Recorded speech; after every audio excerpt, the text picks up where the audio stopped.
And that's the thing. Like playing gigs is like, yeah, I get to play a gig. However, I also get a new. There's also a photographer here tonight, meaning I'm also getting a new Facebook profile picture. Oh, great! Well, you gotta look good. Exactly, and you're never going to get that otherwise, unless you pay out for a photographer. No, but I do generally appreciate people that do come to shows like, oh, I'm going to take pictures. I'm going to make this guy look sexy. Like, I look like Dr. Eggman, but I think it's good and bad because sometimes you get, hey, I recorded your gig on my phone. I've tagged you in it. And like they're probably stood next to the bass speaker and it just sounds like an old sock. And oh, shit. I remember being distraught. I was distraught. It was only for like a short amount of time because I had someone professionally record one of our shows and it sounded great. It was, oh my God, I'm in tune. Everything sounds good. We're in time. And then someone was, I was at the same gig and I'll take you in it, right? And it was like the worst representation. And for some reason, I don't know why, but their phone sounded out of tune.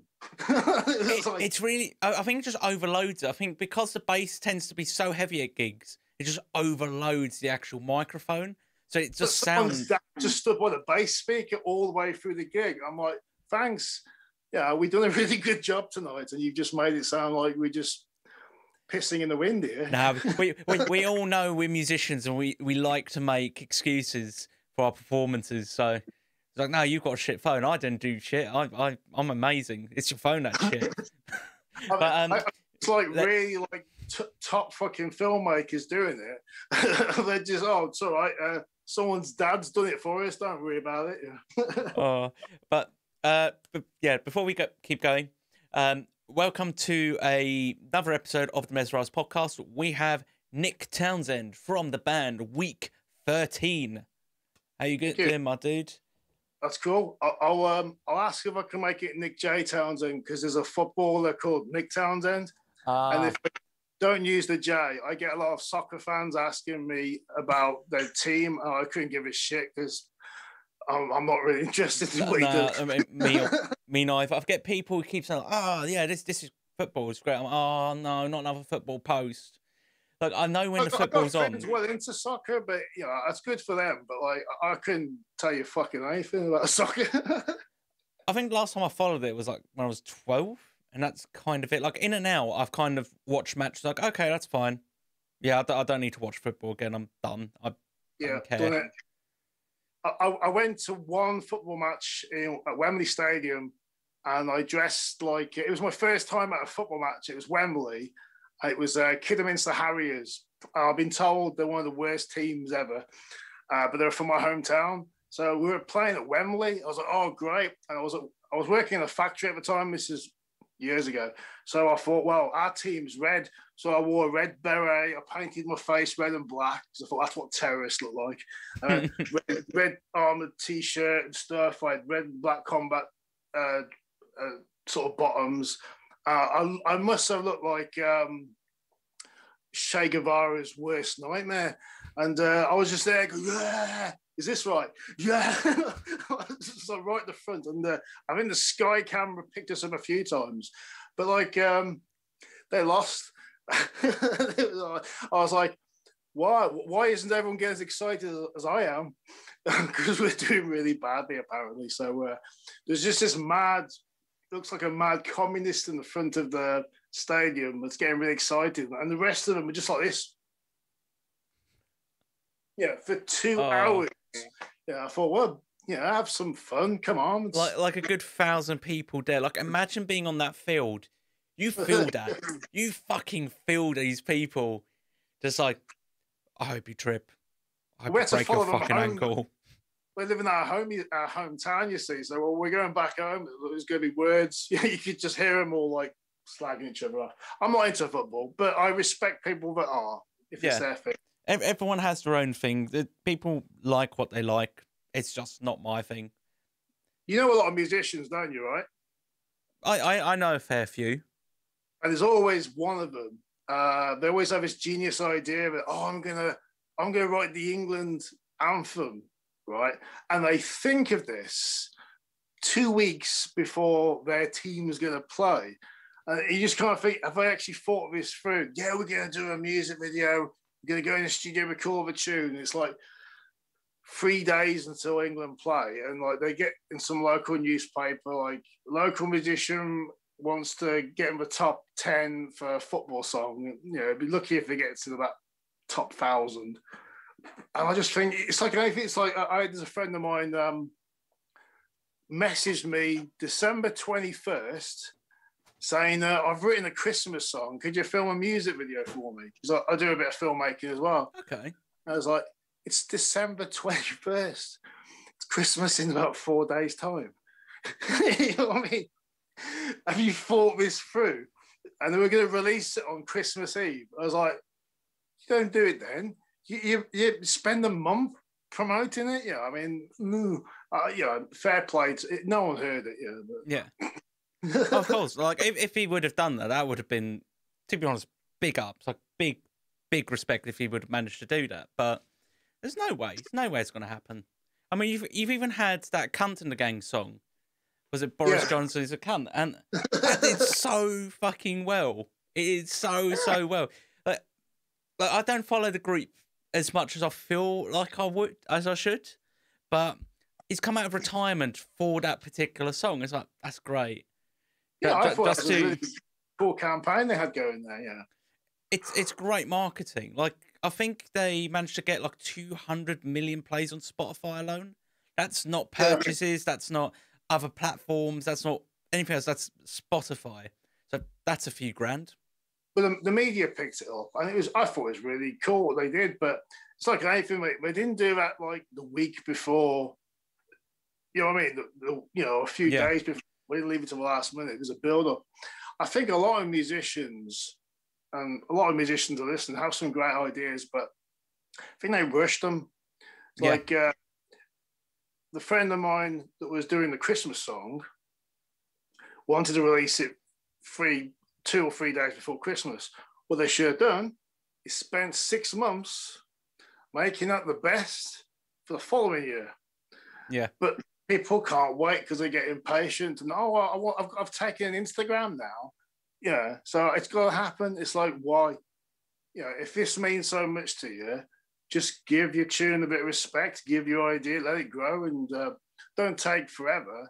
But I think a lot of people are way too impatient doing things. I can't show you anything else in this room because this is basically building sets for a future Week 13 music videos. And it's for something which we expect to release February 2022. But I could go, hey, everyone, look on Instagram what I'm doing. Look at this. It's like, that's ruined the surprise. All right. So what's the point? I love surprises. And I think if all the bands are way too trying, like, hey, look, we're doing something, fair play, you're doing something, but like, think of rock and roll, that right, Joe? When you used to hear, like Sepultura release something new, it was like, oh wow, it's on fucking TV, it's a video, and I can buy the album. And it's not like, here's the Instagram photo, there'll be a music video in 6 months' time, and there'll be a T-shirt in 2 years' time. But here's the Instagram. You know what I mean? It's like they always make it like they make it first, and then they release like a small clip of it, like maybe a week before or something. Oh look, this is behind the scenes and that shit. It's like, it's clever. It makes sense because then you can actually release it at time rather than be like shit. I need to keep this schedule. Shit. Like we released a single earlier on in the year. We wanted to release it in December. We're like, oh yeah, we're gonna do it then because that's when we set it out to be. It's a single. It's all ready. And we sat on it for a few months. We thought, we need to release something this year. We only released something before, the new half of the band came in, blah, blah, blah. So, like, we should do that. And then we thought about it longer and thought, actually, it doesn't make any sense to do it in December because it's not a fucking Christmas song. There's no point. So we released it in January instead, especially with the reason for that behind that was simply the fact of, okay, the song is to raise awareness and funds for Mind, the mental health organisation. And it's January. January is a low point for a lot of people. Bam. Yeah. there it is. And that makes sense, and you thought about it. I think a lot of people are too eager, I think, for people to see what they're doing. You know what? I think there's lots of times in a musician's life where you have to kind of cut yourself off from everyone, work on your craft, and it's a lonely time. But if you enjoy what you're doing, well, that's the reward. So you sort of cut yourself off. Like, for example, in this room, I wish I could show you what the rest of this room looks like, but I can't. A, because it's untidy, and B, because it's like full of things which people will see. But it's like I'm enjoying this part of it because no one's going to see it yet, and when they see it, they'll either like it or despise it. Yeah, but then you're also teasing it as well. Like, you're not showing them, but you're like, I've got this. You don't get to see it, but it's here. But I think there's a lot of the musicians that we know now where they've got to post every single day something. After a bit, it's just some noise. Yeah, I think the problem is you need to find the balance between the social media algorithm and just pissing people off. Yeah. I'm sure you've had this many times before where someone adds you on Facebook. They've probably got a guitar, a bass, and mic. They look like a band person. You know they're a band person. There's just something that's on their picture that looks like you're in a band. You add them. Can you please like my band? It's like, for fuck's sake, you're not even saying hello. You're not even trying to build a connection here. You're just telling me to like your band. I usually reply with like something I've made up, but I make it sound like a automated response. It's I just like a load of things they have to do. I say that my Italian this is Nick J. Townsend's Italian hairdresser, and he will make sure this special message gets to him, and within a few weeks of his busy schedule, he will have read it.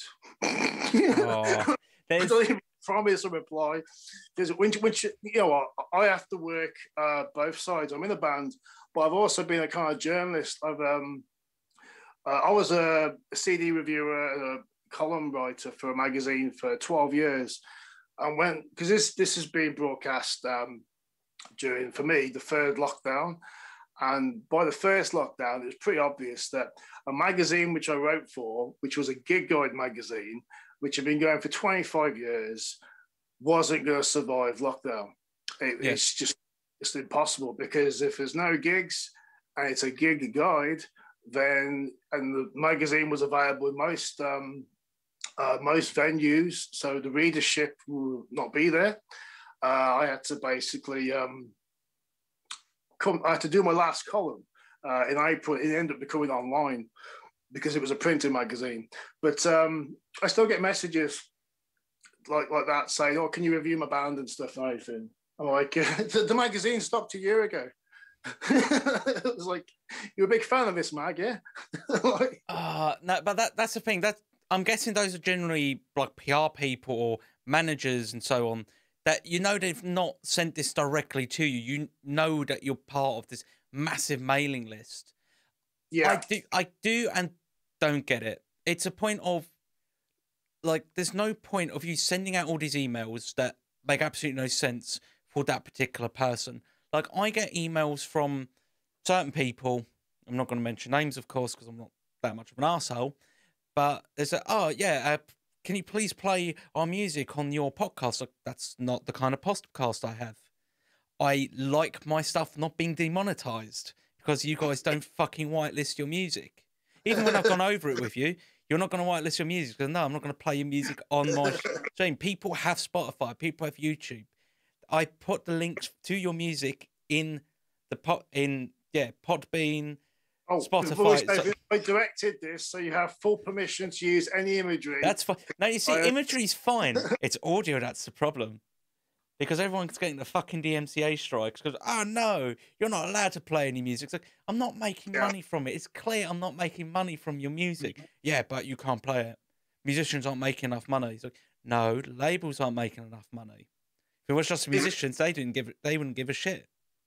It's kind of weird, the whole making money in music subject, because you'll get a lot of musicians that are probably downtrodden, I'm assuming, have the opinion there's no money in music, which I think is such a generalization because Yes. obviously is money in music. They just haven't worked out how they can make money. I think Yes. Someone who's people need speaking my fucking language.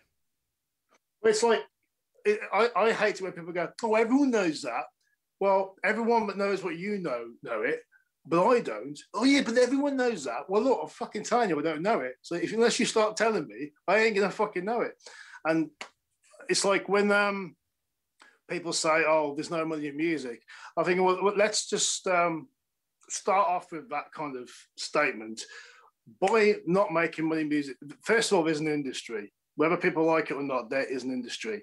If you have a CD cover for a release, that could have been something done by the artists themselves on their own and everything, or they could have paid an artist to have done that. Now, our next album, we have an artist. We saw the artwork at 2 years ago, and he got 400 quid. No one knows that, but okay, I've said it. He's got £400 for a piece of artwork, which I paid for 2 years ago, and probably won't be seen for another year. But that's money. That person made money. No, he's not a musician. I paid him the money, but that's what it was. Now, we've got a music video in production. We make several musicians. I'm a particular different breed because I was paying lots of money to filmmakers years ago. I realized I can do this. So I, rather than just go, I'll do any old shit, I learned how to do the trade. I had to invest money on a course. I went to university, I got a degree. I went to Hollywood, I wanted to learn. I invested my own money. Now, this is all spending money. But then because I got a certain level, I started making music videos for the people. And that was something that creates money. That money I can use on anything, advertising, making my own projects, paying for studio costs. Studios offer a service. But that original money that you spent was an investment. It wasn't you shitting it out. It's like, oh, I like cameras. I'm just going to buy a camera. Oh, shit, I don't like this. No, you spent the time and the money to learn a skill, and you are being paid for a service. Yeah, and that's exactly it. The filmmaking. I mean, you got the studio side, the audio side. There's engineers out there. A lot of them are musicians. People don't seem to realize this. They go, yeah, they're musicians themselves, which I think are the best kind of engineers to get. And they make money from recording you, and they're musicians. So there is money, but it depends where you want to receive it from. If you've got good merchandise, you can make money. I mean, there's bands out there, got loads of merchandise, but no music, which I find a bit weird. But like, if it works, it works. It's something towards their future. Hopefully, they start making the music. But to say there's no money in music, I think is the most unfounded argument. There has always been money in music. It's just money is where you find it. Yeah, and it's changed. That's all it is. It's changed from the traditional medium of you sell your music on cassette, vinyl, CD, MP3s to mainly merchandise. That's like that. I haven't heard anyone say cassette in so long. Honestly, I go through my socials sometimes, and people go, "Oh, I just bought this this Mayhem cassette. Like it's an original Mayhem cassette." Like, who the fuck has a cassette player? Like I even had this discussion on stream yesterday. I said, like, who the fuck has cassettes anymore? Like vinyl, I understand because of the quality, dynamics, etc. Okay, that makes sense. Cassettes, like, I lived through cassettes. I never want to see another cassette in my life. Yeah, I used to get really. I mean, I'm showing my age here, but I was like traumatized if I had an album on cassette and it was always the first 5 songs on side A and the other 5 on side B. There'd only be a certain amount of time because there's so much tape they could fit in, and then you put your tape in and then suddenly, and then you get out the pencil. My album's screwed. I mean, you try to tape it together and stuff. I mean, okay, we got Spotify now. It's great. It's kind of weird because cassettes came back, I think, temporarily a few years ago because vinyl sales were. It was like the retro thing.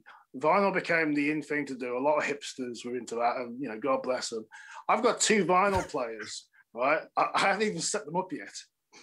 I've bought like limited edition vinyls from bands I know. I still haven't played those vinyls because I'll go on Spotify. I'll just go, yeah, it's much easier if we do it like this, But how we consume media has changed a lot.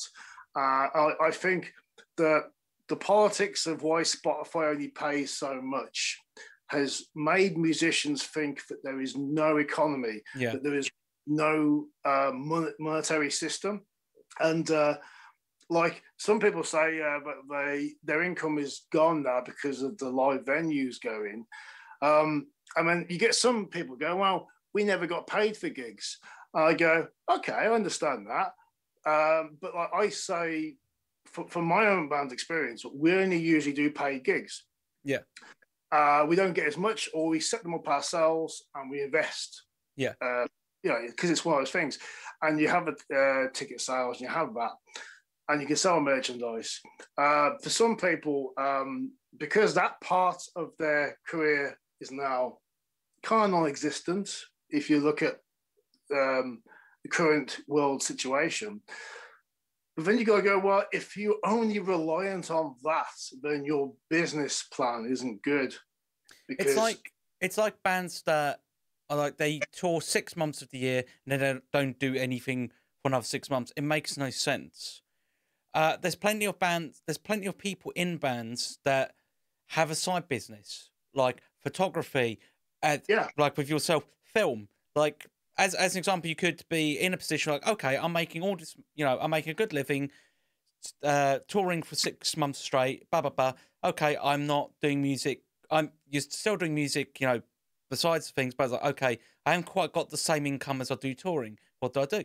I could just go do, I could go film. I can fill up my schedule film. I work in a factory. I mean, I started off working in factories.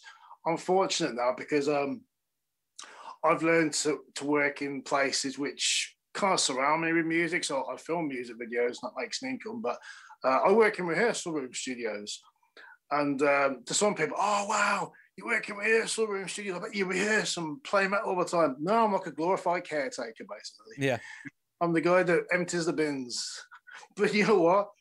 I'd rather be doing that, unplugging Marshall amps and stuff and sorting out all the chip-ins from drummers that have been going a million miles per hour and their drumsticks have disintegrated and hoovering that up than slugging my guts off in a factory, where you have to kind of be separated from art. You're only... I mean, there's nothing wrong with doing that. I mean, Christ, you work in some factories, you have the radio playing all day. It's fucking great, because you hear music. But I think if you're lucky enough to work within music circles as well, that's a bonus. And that can fund your music. And pretty much all my money goes on my art. So I only work in music circles. I was writing for magazines. Admittedly, that magazine doesn't exist anymore. I still make music videos for people, and I work in rehearsal studios. Now, that's because I decided to work in the music industry, whether or not the music industry wanted me in it. Because if you look at the music industry, it's a pretty uninviting place, and no one's going to give you that kind of oyster. No one's going to go, here you go. This is what you need to be successful. Here. Because no one knows anymore. They used to know. People used to know. Now they don't. No one fucking knows. Yeah. It's a bit of there's a lot of bullshit out there. Of course. You have a more cowboy DIY approach from a lot of people. I'm sure I'm sure you've received emails, same as I have. We're a management company or we're a record label. We'd like to sign you. And 2 minutes of research, they're a fucking scam. There's, what? I totally agree with you. Number two, I'm not embarrassed to say that I haven't fallen for tricks. I have fallen for scammers. And you know what? You get to a point where this was about 3 years ago, where I'd had been ripped off by certain people promising a service, and then you realise they've got my money. Like they haven't done anything for me. And you kind of start like, my shoe. And then you realise, oh, I've been conned. Well, 3 years ago, I had some kind of contact with someone working in marketing in London, and they were offering something different. And I should have realised the reason why they spotted me in the first place. Like how, before I continue, all these bands out there that like to say no one knows who we are because we're nothing. Yeah, I guarantee there are people watching you all the fucking time, because if you're doing something good, they will contact you because they want a piece of it. And this particular person contacted us straight after we won some kind of a award for best music video, and it was doing all right. And we got some newspaper attention and blah, blah, blah. And it was offering, would you like to have your music and yourselves on television? Like, say, for, you get like those kind of like cookery shows, and when they'll have a little a band playing between. Like This Morning, as an example. Yeah, there'll be some like, I don't know, some dickhead of a trumpet. This is Rodney, and he's been playing trumpet for 25 years. He's toured South Africa. Well, now he's here. You get those kind of types. And I was offered one of those kind of deals where we can get you on television. And he said, I'm going to do a real kind of reduced rate because I like you. That should have set off alarm bells straight away, because I don't think any of them like anyone. But I trusted him. I thought he was a good guy. I did a Skype call with him. I thought he seems okay. And then I realised he started not delivering on dates and times. And here's the real fucker. He was watching me. He was watching what I was doing. I was filming for other bands. And he was asking me questions. And then this is what I think musicians, I don't mean don't trust anyone, because there are good people out there. They're all good people. But he'd spotted somebody else I was working with, and he basically gave them the gig on TV that he promised me. And I saw this update from, she's one of my friends. Yeah. And he's like, hey, we're going to be on TV on this thing. And I was like, okay. I just on the keyboard, or I think I texted her actually. I was like, hello, how'd you get that? I mean, I'm just curious, because we've got like a date on my show. He goes, oh, when's the date? It's like, same day as you. Is there going to be multiple acts on there? Because I didn't want to go, not go guns blazing like, oh, fuck, what did I do? Because maybe it's a case of having two acts on the same day or something. And then she gave the same name of the person that dealt with me. So I contacted him. He was like, it's been a bit of a mix-up. Got to check the dates. I was thinking, when were you going to tell me? Mm. Because if I had booked a hotel and I spent money on traveling, I think it was like 4 days before the actual, and we hadn't actually booked the hotel at the time. I think I was going to stay at a friend or something. But then what happened was that didn't happen. So I said, well, look, we have been dicked about a little bit. What else can we expect? And then we literally got nothing. And to the point where you think back and goes, what's happened is he's seen me. He goes, oh, he's shiny. I've got his money. Oh, wow. He's also got these people. And I contacted them and offered them the gig they were offering me. So I came out of it with absolutely nothing. And I'm happy for my friend. And I got some TV exposure. And, well, a few people watched it. But there are people out there that will scam you. And I was like, this is about 3 years ago. So I'm a fairly... Okay, but that one I can see being easier to sort of fall into, to be honest. That one does seem that one just seems sneaky rather than like a full-blown scam. Yeah. Well, there's different types of like scams. That one I can't really say like, oh, that's your own fault, except it's like, actually, no, that's just shitty. That's just someone being a shitty person. Well, I'll tell you what gave him away was I felt sorry for him. And he said, look, mate, I'm having a few problems. My father's just passed away. I was like, dude, take your time. I said, look, I tell you what, if I hear from you for 3 months, I totally understand. It's cool. Yeah. So I actually made it 4 months, and I just jotted a message to him because I'd seen him on Twitter and he was posting a few reposts and stuff like that. And then I said to him, right, we're going to do some work together. You know, I wasn't angry, I wasn't upset, I was disappointed, but I just thought, let's be professional here. And what happened was, I'm not going to name names because that's unprofessional. He gets sued. But what happened is he offered us something else, gave us a date. That too didn't happen. And when I went to call him about it, I said, "Oh, I'm sorry, but this hasn't happened." He said, "Oh, I'm awfully sorry. My father's just passed away." Really? What? Just? Yeah, this week.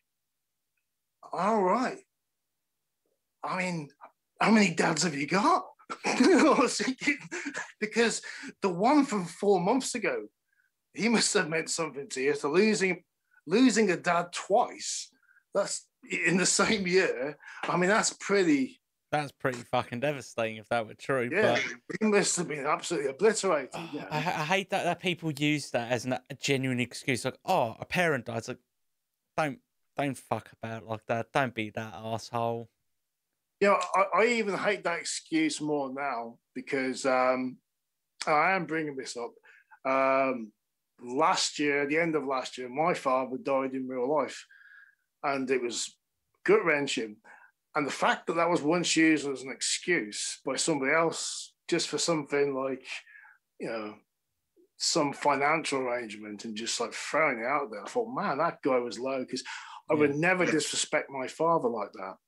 Yeah. Yeah, no, it's just a scummy thing to do, really. It's thick. It's thick as pig shit for someone to do that. It's not cool. It's not cool at all. So have you been scammed? Yeah. No, we've been close a few times, like once or twice. Once we had like a gig where it was like, oh, you get to play the O2 Islington. I'm like, great, that'd be fucking cool. Went into a bit further. Yeah. Like, how many people can you get in? I'm like, okay, let me see if who would come. Okay, yeah. Oh, if we played this, would you come? Blah blah blah. So yeah, we can get about 50 people in. So oh, great, fantastic. If you can like sell off these 150 tickets, we just need you to pay in and do this. Like, no, that's not it. That's not you offering me a gig. That's you offering me tickets to sell to an event that I'm probably not even going to be part of because, oh, you didn't sell the amount of tickets we wanted you to. Yeah, I've got friends that have been on that circuit and they've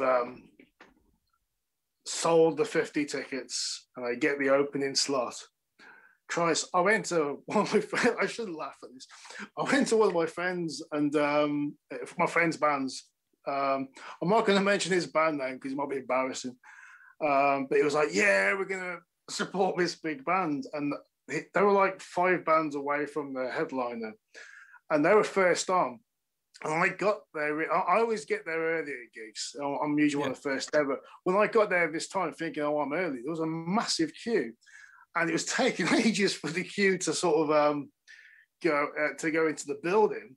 And by the time I got in there, the music had started and my mate's band was playing. I was like, oh, I'm in the queue. I can't do anything. Oh. I got in there and I was looking, the line behind me was going for ages and stuff. And they were really taking their time letting people in. I was like, oh, is it 2 eyes, nose? Yeah, you can go in. Well, that looks like a gun, but that's your face. Yeah, you can go in. And it was like, fuck's sake, I just get in and see my mates, man. I got in there and there was probably about 30 of us and there was still like another 200 waiting to get in. And he must have been devastated. Like, yeah. Oh, I was like, I heard the last note of the guitar as it ends, like, thank you. See you next time. Oh, I know exactly what it feels like. We did an opener for like an all-dayer last year. We started at like 2 o'clock on a Saturday.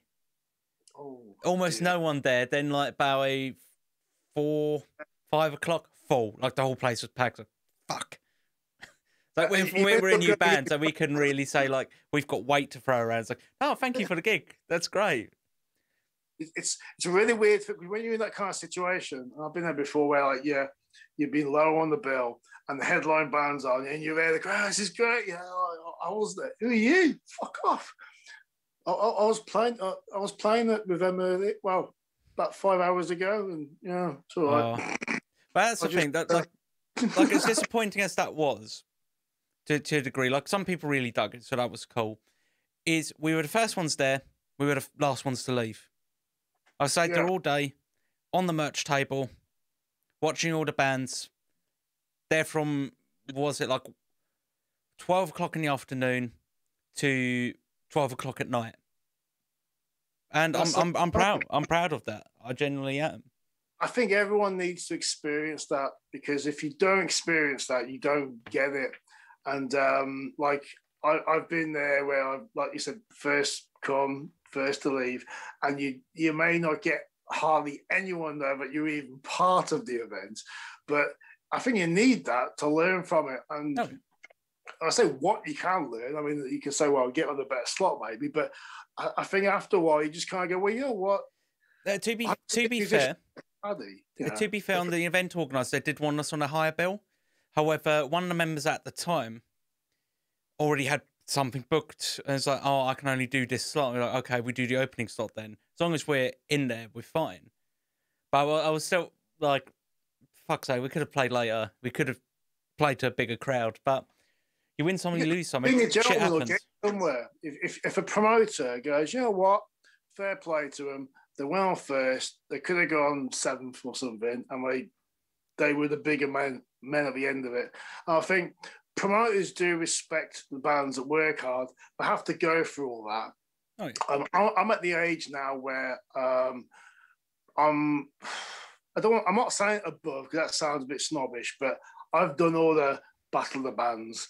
I've done all the Metal to the Masses kind of style shows. Yeah. And I think I've learned what I needed to know about those shows, you know. But I think you've got to have done them so you understand how they work, you know. Oh, for definite. I mean, for me, this is my first real band. Like, I've had bands that I've rehearsed with that, you know, so on and so forth, but that's not what I consider a real band, so to speak. Like, once you play gigs, that's when you're a real band. That's when you're like, I can put this on my list of bands. That's the way I look at it anyway. But I know I'm going to make a lot of mistakes. I'm going to fuck up loads, and that's fine. Because what most people won't tell you is how many times they will fail before they succeed.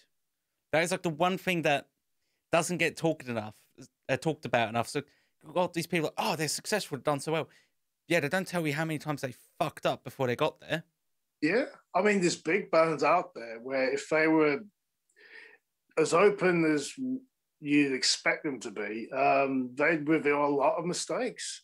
And I've made a lot of mistakes. I've had a lot of victories, but I wouldn't have had them if I hadn't screwed up so many times beforehand. And I think you have to screw up a few times just to get the hang of it, yeah. Because I think I know when you get management, everything's perfect and stuff, but it's a little bit kind of, I call them dad bands. It's where like you get some 17-year-old kids and they walk in, and then these 4 parents walk in with the guitar cases, and they've tuned them up for their sons and daughters, and it's like they're kind of making sure nothing goes wrong. It's like I've seen them in the practice rooms as well. You've got like 4 parents outside. Oh, Timothy used to play that, but now Joshua's doing that here, and I think Joshua should be doing that. And they're even telling. I tell you, I've never seen more miserable bands come out of a rehearsal room, because it's almost like they haven't enjoyed a second, because it's like 4 parents there sort of monitoring it, and they're having a dad's discussion, and they probably have to take them to soccer practice after anyway. But it's I think those kind of situations, you're removing the failures. I think you got to start from the bottom. You can't shield your. I mean, my father, God bless him, he's not here anymore, but he never really smothered me when I was doing my music. He kind of left me alone to that. And I'm kind of grateful because if he was there tuning my guitar for me and, polishing the microphone for me and stuff and blah, blah, blah, blah, blah, I don't think I'd have learned half the shit I know. Yeah. No, yeah, no, I do completely understand that. I mean, I've had a musical dad, and I've not. Yeah, I've practically learned most of it myself, really, and made all the mistakes I could. Like I've had to reinvent. I have had to relearn how I play guitar because I started doing Rocksmith. I'm just not playing these songs right. What am I doing wrong? So I started talking. So I've had people watch me, friends of mine, like, yeah, you're doing this wrong. You're holding the pick like a knob. I'm like, oh fuck, yeah, this is much better. And it's like you will fail, but with those failures, you will eventually succeed. You say that about holding a pick wrong. I swear someone told me about 20 years ago I was holding a pick wrong. I don't think I've altered it ever since. I've gone, funnily enough, I've gone from like these plectrums, being a dick. Yeah, I've gone from these to these. Oh, yes. So I've got these big sausage fingers, you see. So they're so slip. I mean, I remember one interview I read in Guitar World years ago with Dimebag, and he said he used to sort of carve an X into his plectrums. It was so that the plectrums wouldn't slip out of his fingers. I always remembered that. I can't remember who else it was. They said that credit cards make good plectrums if you sort of carve pick shapes out of them. So okay. I did that as well. I mean, that's with credit cards that I finished with, not like new ones. Yeah. I was like, what will I do with this? I was like, oh, fuck, I need food from the shops, don't I? Bollocks. Don't get my taxi now, but I've got a really badass Lloyd's Bank pick. Hey, do you see that horse? That used to be my Lloyd's Bank card. But I might just have got the logo barely in it. So, what do you think? Let me ask you a question. What do you think of how people are expecting to be going out playing gigs this year? What's your take on that? My take is, I will be perfectly honest, like my mental health in general has declined a lot from just an abundance of things. Lockdown is very much the center of it, but yeah, it's like I'm not going to. Yeah, it's the catalyst of everything else that's set it off. Playing live is one of the few times where I feel like I am who I am. This is like there's no adjustment as me as a person, so on and so forth. The reason for that is I'll give a bit of context here. Like I'm currently being diagnosed for Asperger's, so I'm on the high end of the spectrum. So yeah. I have like a rather isolationist mind to what I'm like. So I don't feel isolated playing live. However, the interview's not about me, so I'm going to keep this short. Hey, I love talking to people. You far away. Tell us everything. So, with gigs, we've booked some gigs. We've booked a gig, and there's like a few others that I'm looking to have a reply for. If it's unsafe, no, we're not going to play it because 2 members of the band have young kids. Yeah. Like, we could have rehearsed last year. We definitely could have rehearsed. We could have met up more if we wanted to. But I said from the get-go, they have young kids. We don't know a lot about what this is. I'm not risking it. Like, they did it. Like, I said it from the get-go without even asking them. I'm like, nah, I'm not going to risk that. Because... And that's kind of being responsible, you know what I mean? Because especially when you're dealing with members of a band, if you've... My godson is my bass player's son, and I've not been able to see him throughout all of this because obviously you care about your family. Yeah. And that's what band members, if you're close enough, they should be like family. Yeah. I know there's some people that have session musicians and they kind of like hired guns, but when you're I mean, Christ, me and Wesley have been writing together for 10 years. I think that's part of the reason why I became his son's godfather. He's got 2 sons. He's got little Charlie, little Oscar, and I haven't got kids, so they're like my kids. So I want to make sure they're okay. In fact, his first son, Charlie, was on the front cover of our first album. Because I haven't got any kids, and if I had one, I'd love to say, "Oh yeah," on the front cover of the album. So it's free real estate. we had well, it was made like a little kind of a military 3-year-old uniform. It was something. I mean, some people kind of said, you know, there were repercussions for doing that to a 3-year-old, but he was loving it. You know what I mean? He was like, yeah, just like Rambo. But it's like with everything, going back to it, like you think of your family and other people, illnesses, and like if one of your band members is having a bad day, then you need to talk to them, and if you can help them, or if they need communication is so important. Yeah, there could be something bothering them at work, and that might be why they're a little bit touchy. So rather than go, "I'll talk to them another time," say, "You're right, you want to talk about it," and their work might be incredibly boring, but for them, it's like, "Oh, I'm so glad to talk to someone." But that's only if that person doesn't want to talk about it. Sometimes you do have members who are just like, "No, I'm just going to be pissed off. I'm just going to be an asshole," because like, fine, you don't have to talk about it, but don't bring that into the fucking rehearsal room. Yeah, I think you got to work out your family. Yeah. Some people like to be left alone. Yeah. Some people, they need to talk, and then when they have that conversation, it's like, "Oh, we can get on with shit now." You know, with others, they bottle it up, and that's their way of coping. You know, because everybody copes in different ways. You know, I mean, I'm quite like, if someone's on my mind, I'm probably going to say it. Yeah, but not everyone's as pig-headed as me. You know what I mean? So it's just kind of like everyone's dealing with this situation in different ways. Yeah. So like you not having a rehearsal for a year, I mean, like, how many other musicians in that same boat?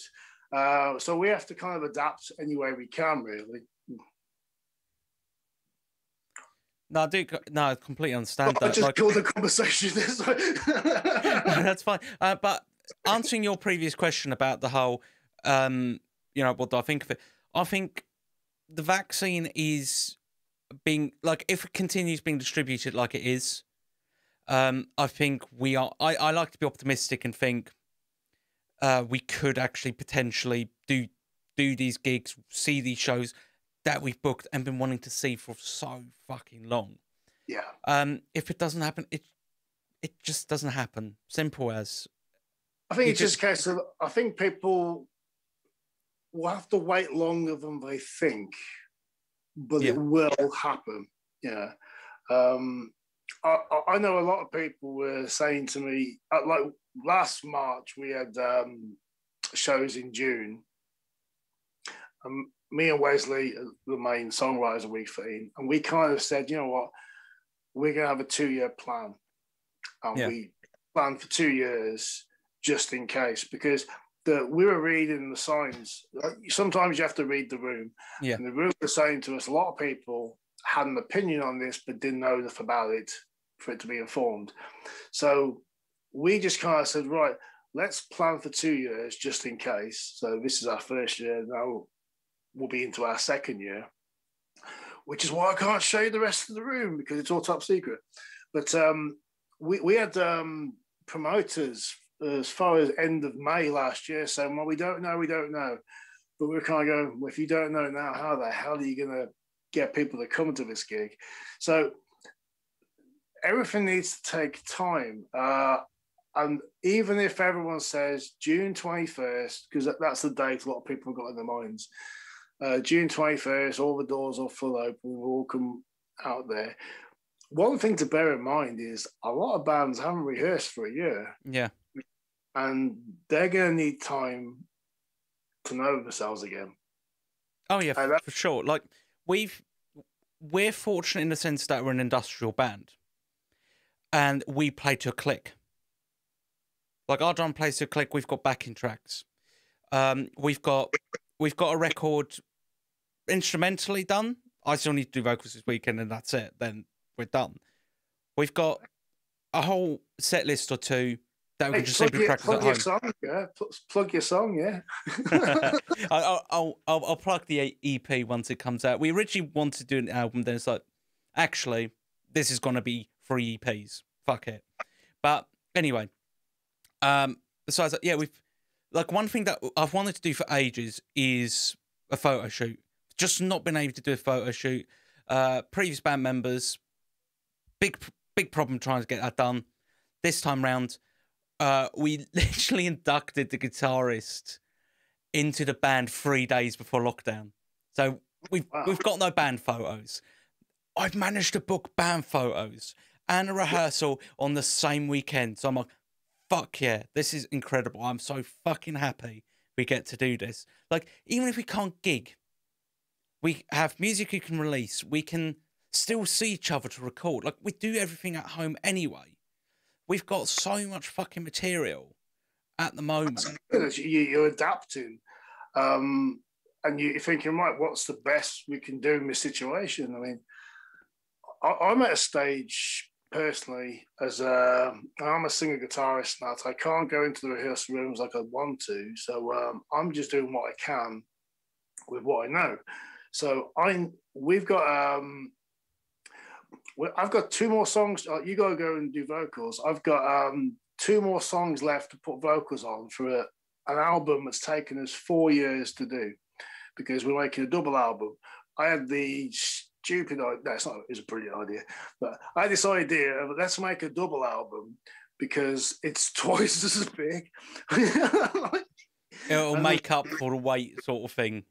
Yeah, but like, imagine like you're a fan, you just kind of go, oh wow, I've got a new album. There's 2 of them, It's like, yeah. I thought it'd be great because the debut album did us a lot of favors. It was the first time we'd been in a studio. We're still standing by that record. Everything we did a lot of good stuff in there. A lot of people like the tunes, and the tunes have done lots of good things. So me and Wesley spent 2 years just writing all the songs for the next one, and then we had to book in sessions for recording the following 2 years. But the final year, which was 2020, yeah, a bit tricky that one. So we had to really juggle with what it was a case of. Okay, I got the studio open. We're open for a week. You've got this weekend on this song. So we had to really communicate with the engineer. We had to go in there dead on knowing our shit, because the next opening wasn't till, I think it was November, maybe December. I can't remember when the next one was, but we literally had pockets of studio time. I've still got 2 left to do vocals. So my engineer is expecting me probably between April and June this year. Yeah. Whenever the studio can officially be open again to do that. So we've got about 16 tunes that will come out, and they probably won't even be heard until February 2022. That's just a rough guess, because I can't actually do realistic, rather than like, we'll put it out then. Oh no, we've got to delay it. Oh, we've got to delay it. We've got to delay it. Yeah, I think you've got to be realistic if it's going, because the moment you start promising too much and not delivering, it sounds like bullshit. Yeah. So I think I did say we'd release our album at the end of this year. And looking at it, I think we'll have all the recording done by the summer, but we would need time to master it and this and stuff, and to market it, do the PR bit, just get everything ready to go. Yeah, it's not. I'm not trying to backtrack or anything, but it's like, if I've spent this long on something, I'm not just gonna stick it any old date. It's got to be ready when it's finished. And this is what I was saying earlier about being. Some musicians are way too impatient. Like what we were doing is, whilst we knew the album was taking time, we were releasing the odd single in between. Yeah. So we thought, let's do some covers. So we did a Depeche Mode single. We did, which sounds absolutely fantastic, by the way. Thank you. It did really good for the first 2 or 3 days, because we had loads of support from like good metalers and rock fans that probably didn't even know it was a Depeche Mode tune, and they were loving it. They were going, great. And I was looking at the likes and the comments, and it was all positive. And I think this particular day, it was 6 p.m. I mean, suddenly about 400 comments appeared within like an hour. It was all negative. What the fuck's going on here? something's happened, because you know how algorithms work. Yeah. You don't suddenly just get a shitload. So I was just typing in the band name. I was like, what the fuck is going on here? And what happened was there was some Depeche Mode fan who set up a Depeche Mode fan site, and he'd done a blog, and and bear in mind, this had only been out for like about 2 or 3 days, and it was like worst ever covers of Depeche Mode songs. Oh. And he put us right at the top, which I was flattered, but then put another 2 by other artists, and I kind of thought, hang on, give us a bloody chance. I mean, like, we had a really good positive reception until you said this is the worst. And then, because they obviously had subscribers to the fans' sites, Yeah.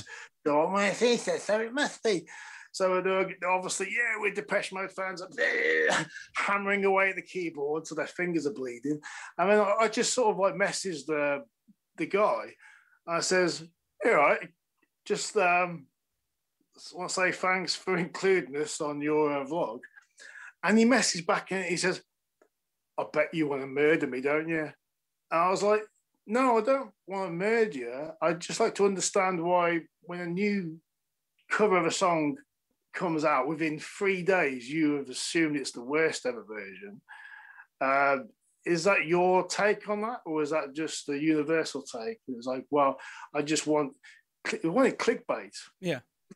And by him doing that, it kind of sabotaged the momentum. So we just left that track alone for about 2 years. Then we re-released it. I say re-released it. We just said, hey, we got this tune. And then it did all right. But you're going to get passionate people. And I understand people's negative reaction at the time. And that was a lesson learned.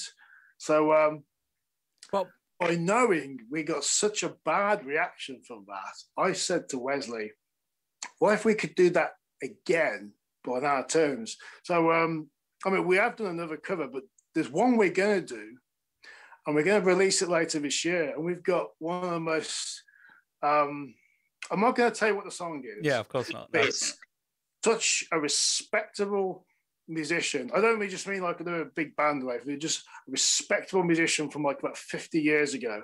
It's a famous song that everyone knows that has no guitars on whatsoever, and we've bastardized it. We've made it sound like just Korn just picked it up and thought, oh, we'll do that. I thought, yeah, imagine if Korn covered this amazing classical tune and fucked with it. And we just thought, yeah, fuck it. I like it. Like, I've not heard it, but I like the idea behind it already. I mean, we've done well. We've made sure we've actually tried to keep in with the spirit of the song, but playing devil's advocate, I remember saying to Wesley, you know, I don't like the bridge section. I don't like the lyrics in this. Tell you what, I ain't gonna sing over it. I'm just gonna put a solo over it. That's gonna piss them off even more. Well, what I find really interesting with your vocals, I'm not sure if you've heard this one before or not, but I've listened to a few songs. I thought, do you know who Nick's vocals remind me of? Trent Reznor. Like your vocals remind me of like quite Trent Reznor. It's raw, but it's still quite musically it fits still, if that makes sense. It's not like it's like if it was auto-tuned, it would sound wrong. But it's like there's a rawness to it that just melodically and harmonically sounds correct. And I kept thinking to myself, it would be really cool if they did a Nine Inch Nails song, because that would really fit with his voice. It's just like, yeah, you have a very. My partner's a big Nine Inch Nails fan, Trent Reznor fan, and the moment she hears this, because she's asleep at the moment, the moment she hears this, she'll be nagging me for us to do a Nine Inch Nails cover now. To be honest, we did the Depeche Mode song because it was actually one of her favourite Depeche Mode songs, so that's why we chose that. But you've probably inspired my partner to nag me to do a Nine Inch Nails cover. Thanks. I mean, with that, to be fair, our bassist Chris, he does a lot of the synth work. He's even got he's got his own stuff as well, and he's even got a Nine Inch Nails tattoo. Like he's, I generally think he's a little bit in love with Trent Reznor. Well, if you've got a tattoo of him, I call that a pretty big yes. Yeah, but Who knows? Maybe that might end up being a collaboration at some point. Just chuck your vocals onto a Nine Inch Nails cover or whatever. You know, I really appreciate you saying that. I mean, I've had some people say Trent Reznor. I've had a few people say various takes on what I do. I get that a lot. There's a rawness. I can sing in tune. You know, so I can actually sing, but I've only started calling myself a singer after 20 years of doing this, probably in the past 3 years. And I thought, well, I've been doing this long enough now to say I sing. Because I sound like a fucking idiot. Yeah, I'm a singer. Because the whole X Factor thing has destroyed any credibility of the word singer.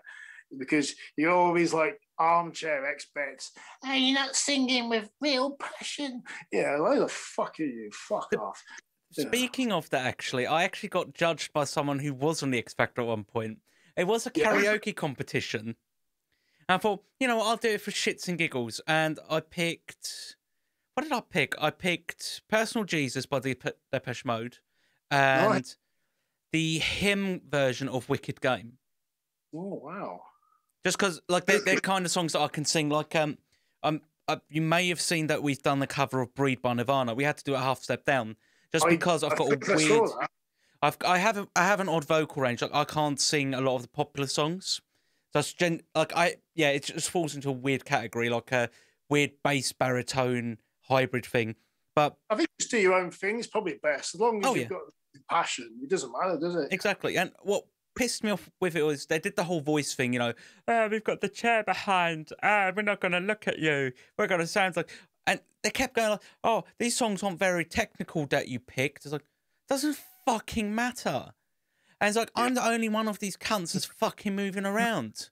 I'm more of an entertainer than any of them, which sounds a bit big of me, really. It makes me sound like a right dickhead. But no, I would probably be more ruder. I tend to try and be polite as much as I can. The thing was, because I did like a karaoke bit like a month or so ago, and the guy who ran it was like, "Oh, I'd really like you to, to participate." I'm like, all right, I'll do it. And there's two songs that I picked at that time were Rammstein Sonne, because I speak German anyway. That's my mother tongue. Oh, what do you? Yeah, and I have a similar vocal range to Till. So like, yeah, I can do this. And everyone's like, fuck, that's really cool. Then I did what was the other one? It was Liar Liar by Camelot, which is like very power metal-y, very like, oh. And I could do it, and I could do the screams, I could do everything. And the guy's like, fuck, I want you to come on to that. And then I'm picking these really simple songs because I thought, these other songs I picked might be a little bit much for a general pub audience, an Essex pub audience. I thought maybe it's it for the Essex pub, or any pub, because they've got their jukebox favourites, haven't they? Yeah. That's the thing. It's like when you said earlier that you picked a song which to cover, which not everyone. I think you said this before we went on live. The Only by Static X, which is a really popular song by them as well. I mean, it's popular, but it's not popular enough that I could just grab 5 passerbys and say, "Name me the best Static X song." Who are they? Most of them will be something like most people will probably say something like "Push It" or "Cold." Yeah. Probably. I mean, a lot of that's probably to do with things like music videos. You have to go, he's the one with the pointy hair and the robot in the video. Oh, yeah. To be fair, Cold would probably be one because of Queen of the Damned, because that was on that soundtrack. It was on the soundtrack. By the way, because you're into your Trent Reznor, I gotta say, I watched it again recently, and I'm saying this as a fan because I'm a music fan. But Natural Born Killers, I was watching that film again, and I couldn't name a film with a better soundtrack. I've never seen it. You know what? If you like well, it's not like an industrial soundtrack. There's a big range, and he really shows himself as a writer. I would definitely recommend watching that film. And there's a bit of Rage Against the Machine and stuff, but all the main score. It's by Trent Reznor. I think you can watch it on, it's either Netflix or Amazon Prime. Okay, no, I'll definitely give that a list. There was actually a cover he did for the girl with the dragon tattoo. What was it? I've never Led seen those Zeppelin. films. I've never seen the movie, but I know the cover, and I really liked it. Was it Immigrant Song? And Oh, it, yes, like Trent yes. Reznor did that, and he basically had this woman singer. I don't know who the singer was, but it sounded fucking fantastic. It's like really industrialized, like just really like lo-fi. Like you hear the tom kick. Fuck, He's a this is so cool. fantastic producer. I mean, He because like really you is. think about people like Marilyn Manson, they worked together, and Like Antichrist Superstar. Like I mean, whatever the result is, what's going on with Manson at the moment. Antichrist Superstar is a pretty fucking good album. it's a legendary album. I mean, it affects a lot of different. Whether people admit it or not, it's it made a mark, and he was doing. Some people kind of go, "Well, it's a rehash of this," or well, whatever. It did what it said on the tin. Yeah. I'm Antichrist Superstar. I'm Marilyn Manson. It's a good. The away. Like I refuse to listen to Manson at the moment. Like if he was completely innocent, there's like fine, all right, I was wrong, blah blah blah. But at the moment, it doesn't look particularly good for him. And I'm like, yeah, I don't. can't really. I actually haven't played the Manson for about a year or so. So I think with all this going on, it does tarnish. It does tarnish your feelings a bit because we're on this kind of fence. I mean, he might be being. It's sad if this is the case, but if he's just being used as a political kind of puppet, that's a shame.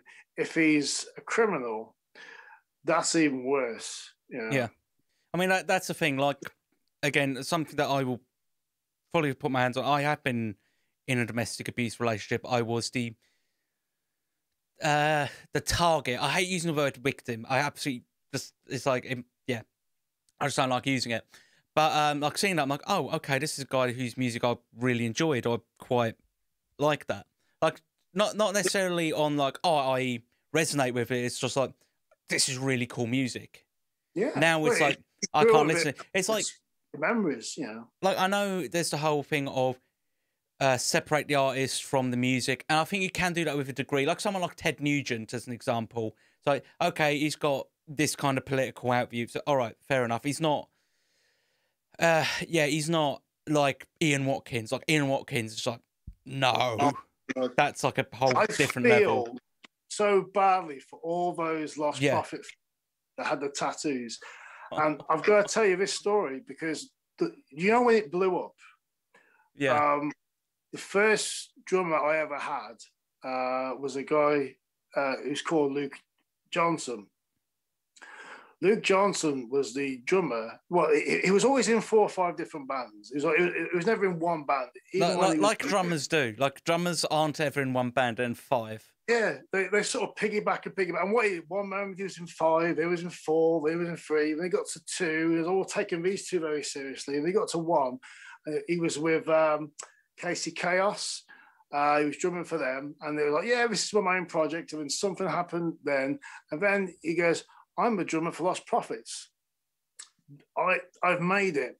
It was. I don't think he was egotistical enough to go, oh, I've made it. But it was pretty obvious that he was doing world tours and he was the drummer for that band. He's probably quite excited. He's like, oh, fuck, I'm in this massive fucking band. I mean, who wouldn't be? No, exactly. Like, it's like, okay, like flex a little bit. It's fine. Like, be happy. Express that you're a happy person. Don't lose your cool. Enjoy every second of it. Don't gloat. Just let this fucking, enjoy the experience. Now, imagine I'm talking to him on Facebook 5 minutes after finding out online. I was like, oh, shit.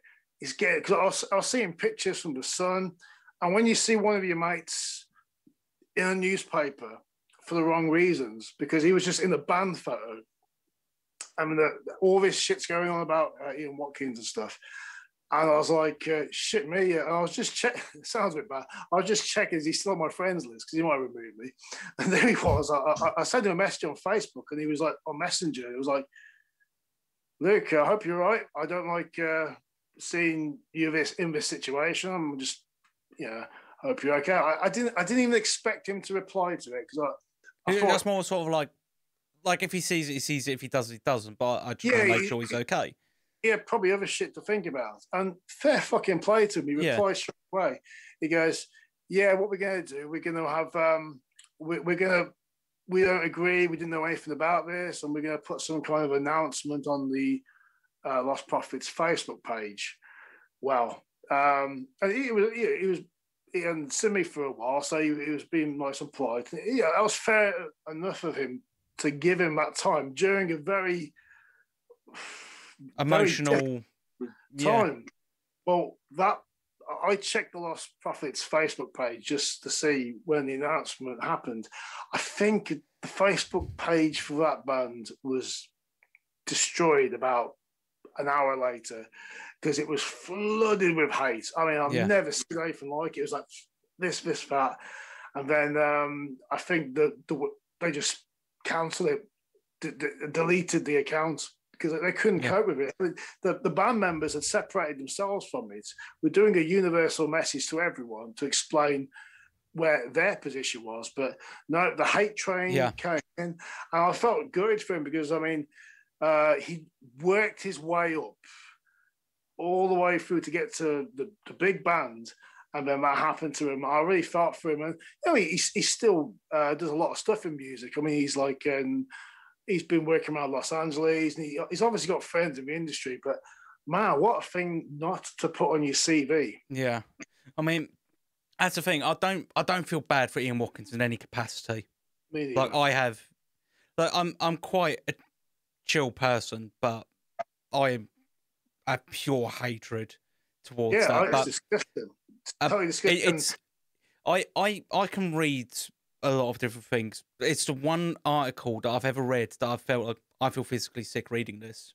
I couldn't listen to that band again. No. I mean, I've never had a situation other than I went to a nightclub once and they played the song. I just turned and looked. I was like, you're fucking joking. I think they realised it sort of sneakily faded into another song because I think the DJ, I can't remember who he was, but he might have just had it on a playlist like, fuck, I forgot to remove that.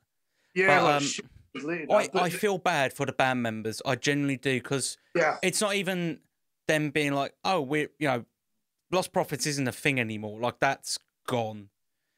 But yeah, that's their career's gone as well. You know completely. Like, they can probably do, like you and I, you know, we're musicians. We understand. I think we're quite level-headed individuals. We can look at the situation like, just because he's a paedophile doesn't mean the other guys are. Oh no, they were. This must have been shocking. Exactly. To find this out for him, and when that happened, I mean, Luke did work his way up. He stayed important, but imagine you get to that height of fame, and that's something you can't ever promote again. You can't go, well, to be in this band. He moved on. He's got different bands. He still plays. I'm really happy for him. But what a gut punch to find out your singer had done all that kind of stuff, and then get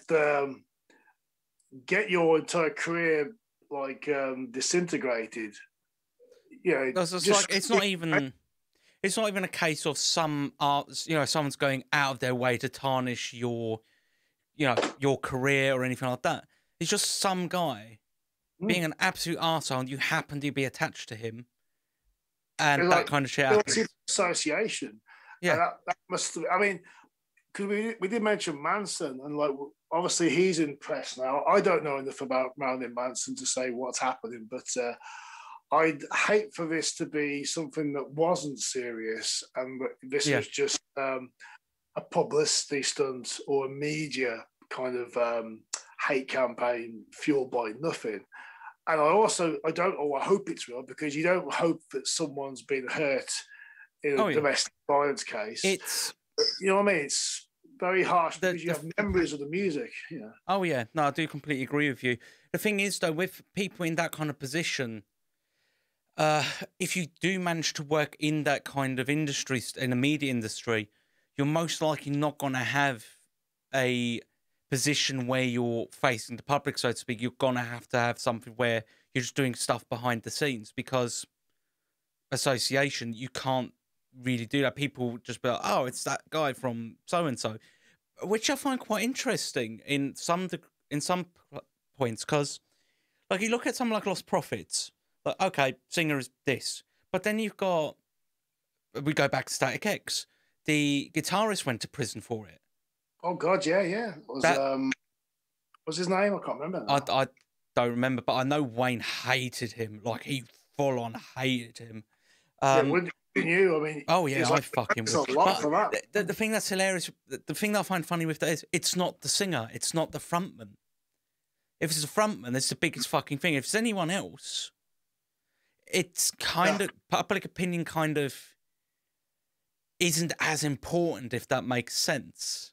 I totally get you, because with a frontman, you know this as a singer, you write words. Yeah. And those words mean so much to people, because when we all relate to music, I mean, some of us, we like the guitar riff, I like the drums, I like this bit, but the words, they're really what really hit home the most, because you think of the times where you heard a certain song at a point in your life where it was a crucial point in your life, or a difficult time, and you put music on to sort of escape, because music is escapism. Yeah. So when you've got a singer from a band like Marilyn Manson in a situation, or say, obviously Lee, forgot his name now. What was it? Ian Watkins. Yeah. Those kind of people where they're in a position to not only just sing, but they're almost telling you a story, and people interpret stories different ways, so it's personal to them. So when their hero does something disgusting, it's that really harms every memory they've ever had when they're trying to escape whatever demons they've got. Because they think, oh, I'm like this person. They're like, oh, fuck, no, I'm not like this person.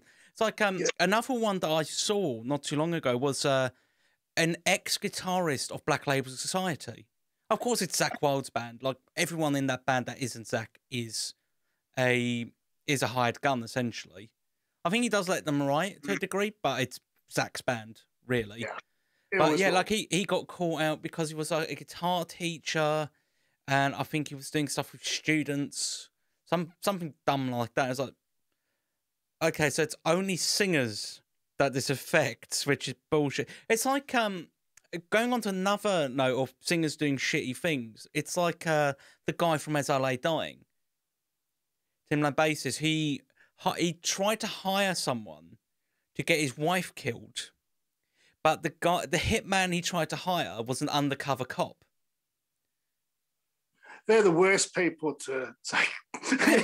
But he's been reaccepted into society. That's the thing. He went to prison. He served his sentence. He didn't get his steroids because he was like really heavily into steroids. So because they took away his steroids, he actually grew tits in prison. Wow. So like in Fight Club, like Meatloaf, big tits Bob, and he's come back out, and he got his band back. He got his fucking band back.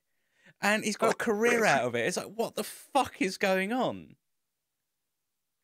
I suppose there is a kind of, if the crime is a certain nature, I mean, death is it depends how you look. If you're right about death and you almost killed someone, I can relate to it, I suppose. But I don't know.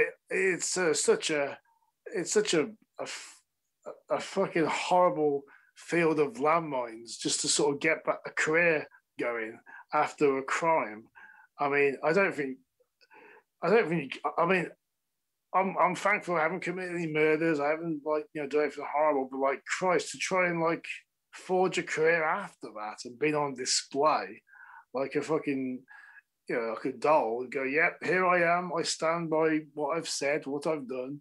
And you've done something horrible, or almost done something horrible. I mean, did that person actually kill his wife? Or no. So that was an undercover policeman. He was posing as a hitman to catch people out. So he didn't actually do it. No, he didn't do it. He basically met him to pick up the money. I was like, all right, cool, yeah.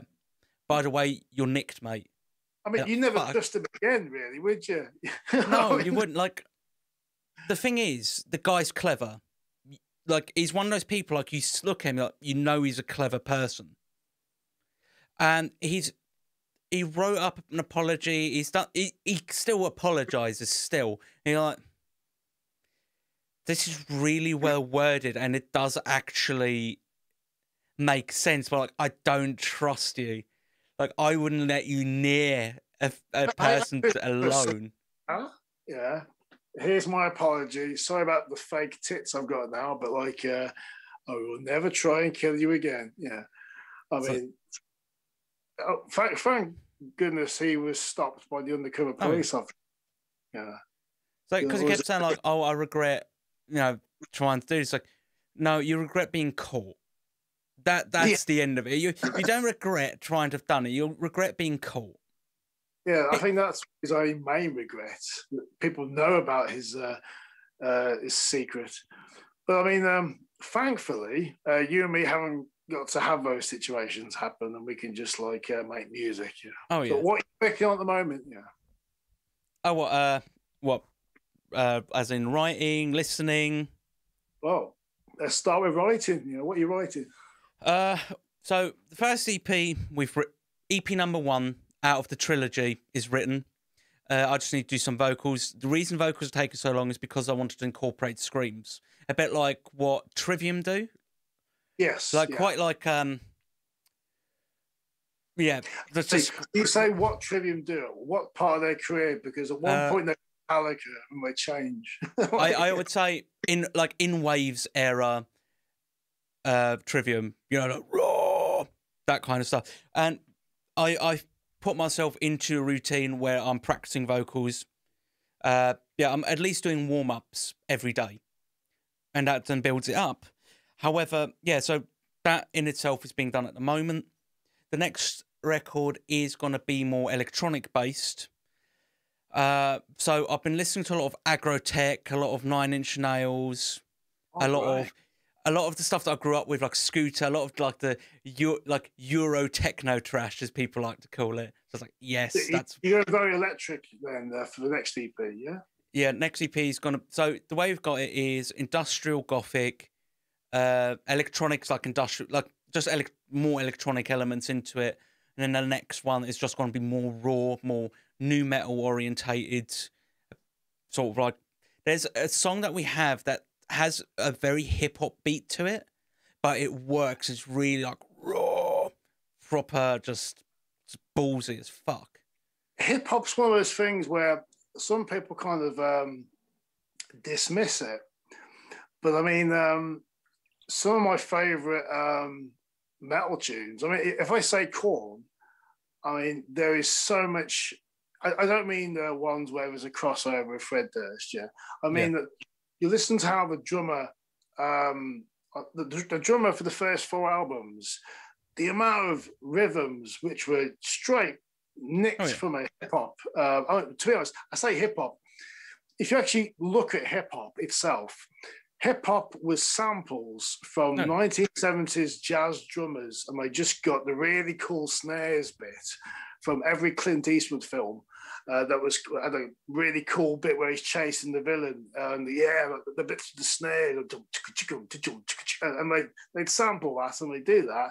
And then obviously when nu metal was its heyday, you obviously had the hip hop side and the metal side, and they fused it together.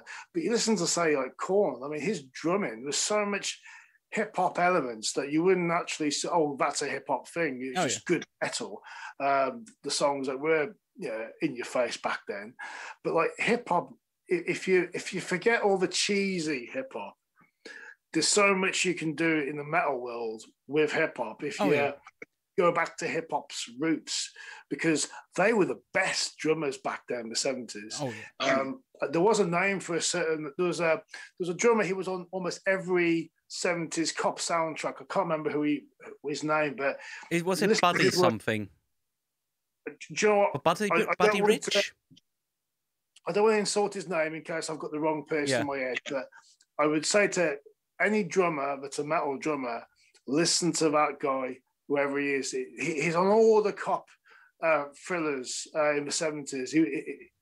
There's like Money the Dirty Harry films. But with Clint Eastwood, if you listen to the soundtrack, the drummer on there, it's like the most metalist drums ever. And you listen to his bass pedal, it's like bloody hell, it's like Fear Factory and snares, and that I get excited by things like that, right, because I think, what can I do with that? Yeah.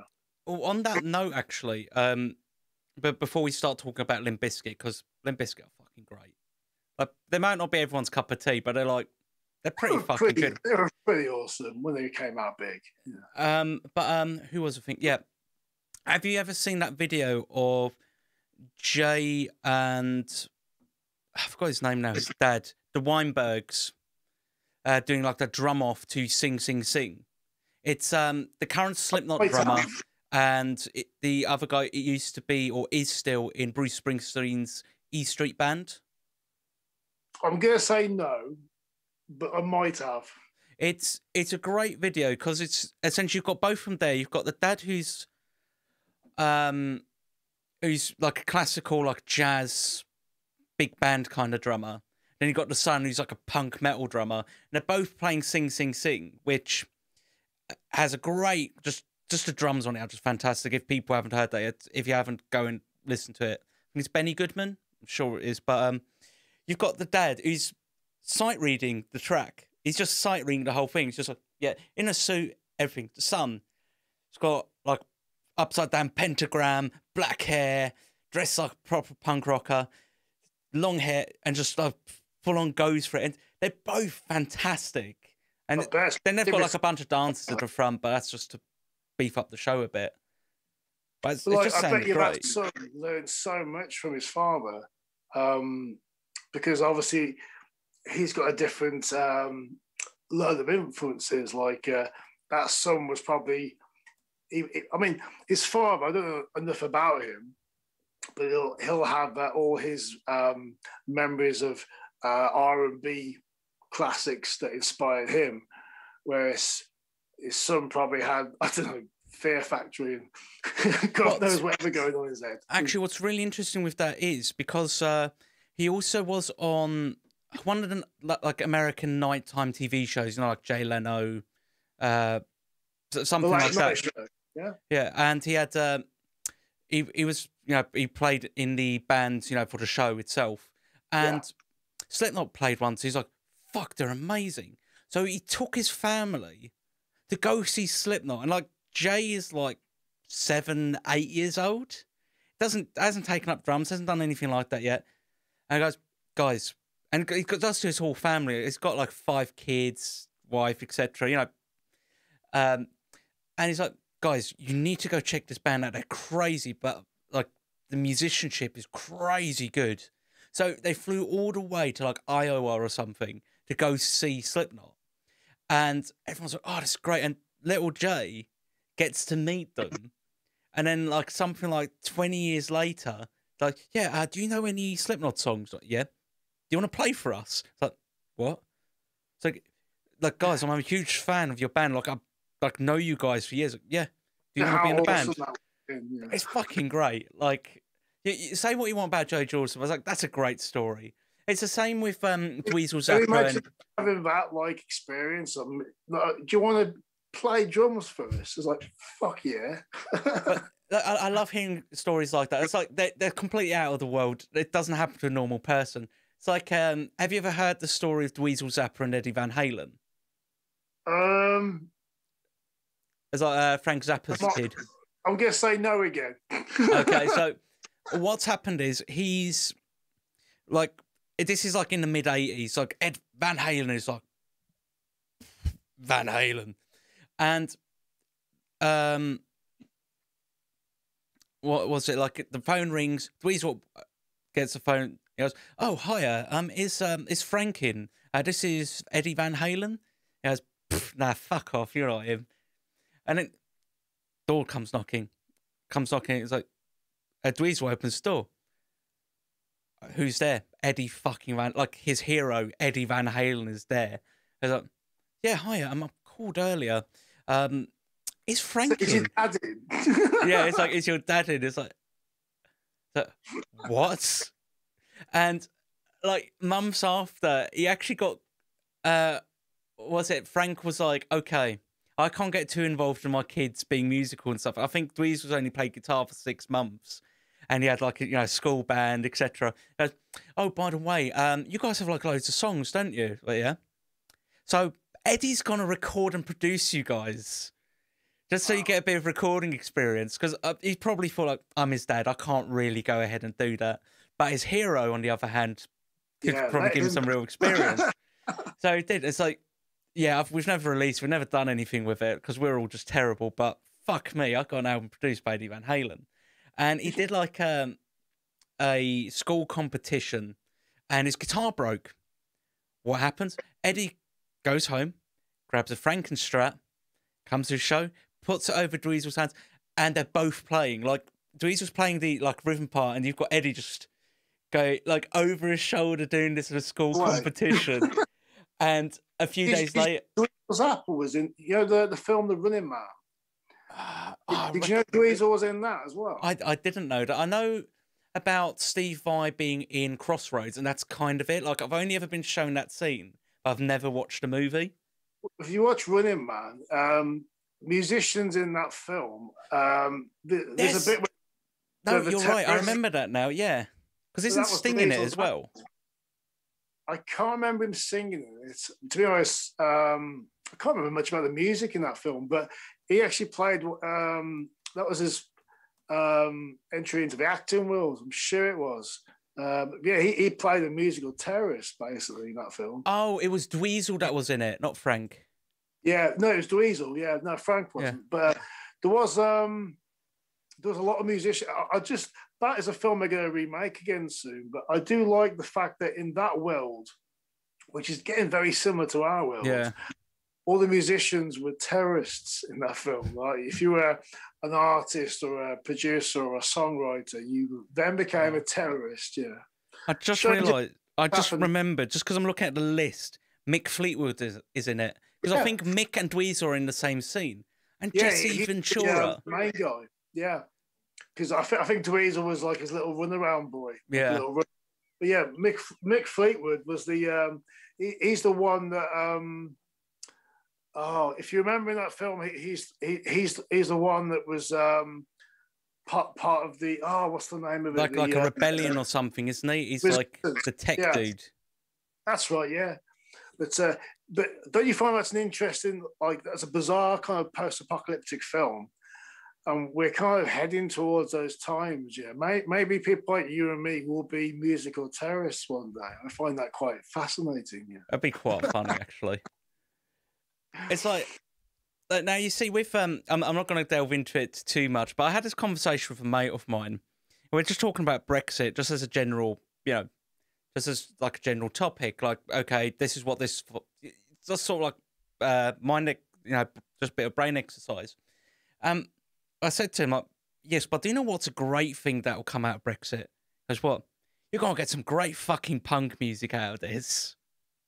Yeah. If you think about how the Thatcher years were kind of very kind of sort of stitched in with punk music, Thatcher, punk kind of went together.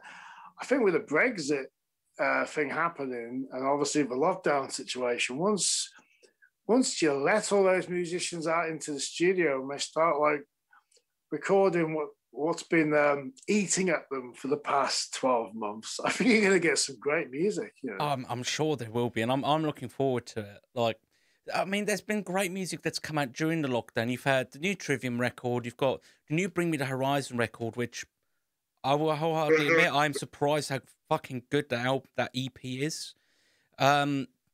And so on. There's like a bunch of singles that I've heard from other groups and so on. It sounds great. It sounds fantastic. And I'm really happy that musicians have been releasing music and haven't fallen into the trap that a lot of labels wanted them to jump into, which is, but you can't really market that because you haven't got, you can't tour it, you can't do this. Fuck off. No, we'll just release it because people need this. Yeah, I think, from my band's position, we knew we couldn't tour, so we had a single which we we kept we kept in the background, and we released it like I think the video and stuff and the single was published January this year.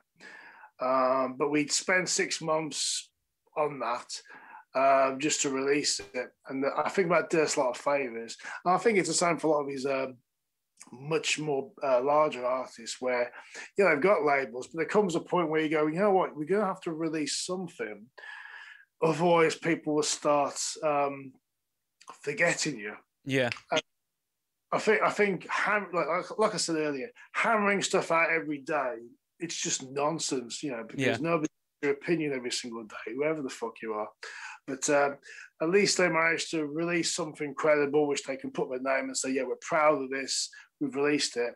And I think, unfortunately, because of a studio situation and the live music situation, I think they're kind of drip feeding songs.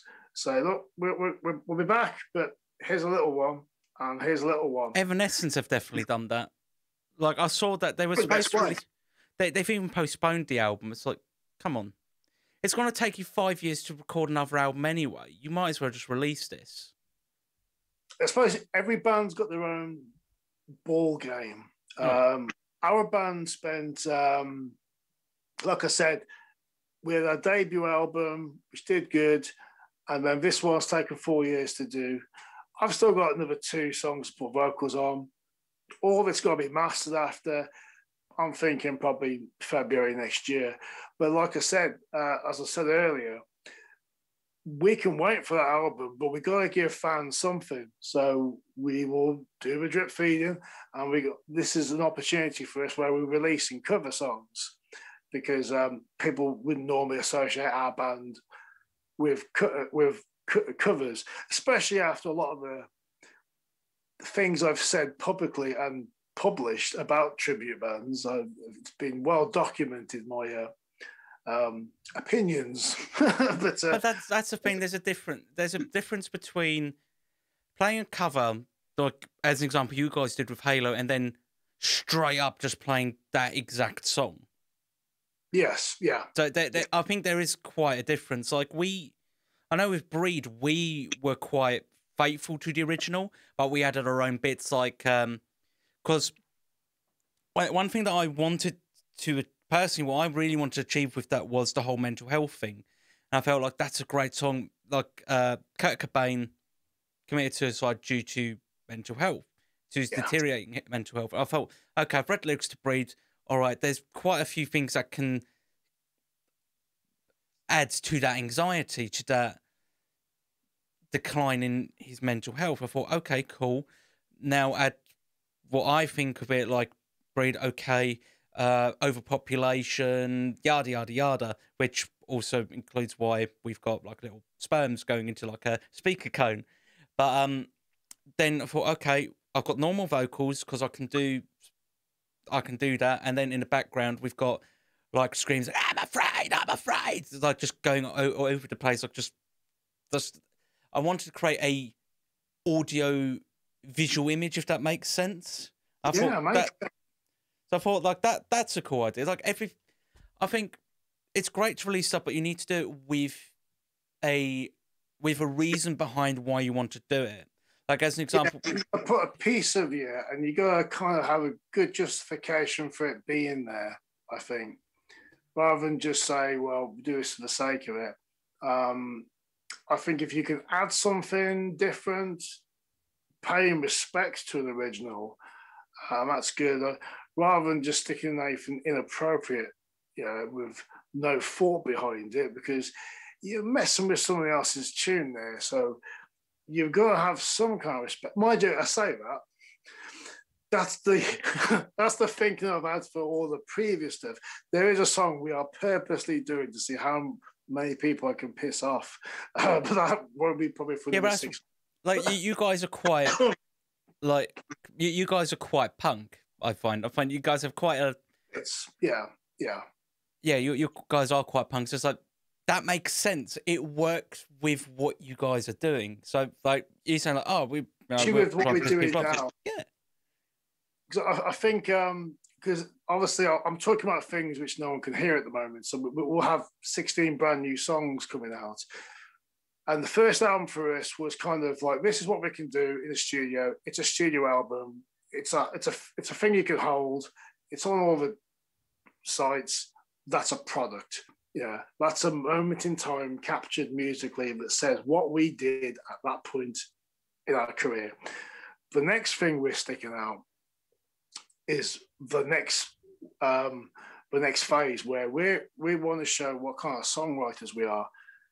Now, there's two ways, well, there's more than two ways, but there's different things we want to show. We want to show, number one, that we can write stuff, but we can also break a lot of rules. So we want to kind of, if there's any critics, we expect them, but we want to show them how much we've grown, but we don't want them to think that we've forgotten all our mistakes. Yeah. And we want to show that we're still just as fresh. We've got a lot of new, fresh ideas and stuff. And that will probably be considered punk. There'll be things on the next record which I think certain people go, I can't believe they put that and did that in a studio. They should know better. No, we know exactly what we're doing. We've purposely done that. And I think you've got to inject genuine love in your music, and if you love a bit of punk and you like breaking a few eggs every now and then fucking do it. Exactly. Like, that's the thing. Music is experimental in and of itself. No one can produce exactly what they see in their heads and so on. So sometimes, like, mistakes happen to be the best things in there. I swear by that. Sometimes you can make the most amazing thing happen by accident, and that's just how the universe works. It's just one of the things. And just music in itself, it's so subjective. What you like might not be something that someone else likes, and vice versa. Like, there's plenty. I'm sure you've done this as well, where you thought, "Oh, this person likes this kind of music. I'm going to show them this, and they're going to really like it." Like, they don't like it. Like, why? Just because of this. Everyone's going to be different. I mean, there's some people that really love what you do, and you kind of go, why? Like, you're not even a fan of this style. Yeah, but I really like that. But you don't even like this style of music.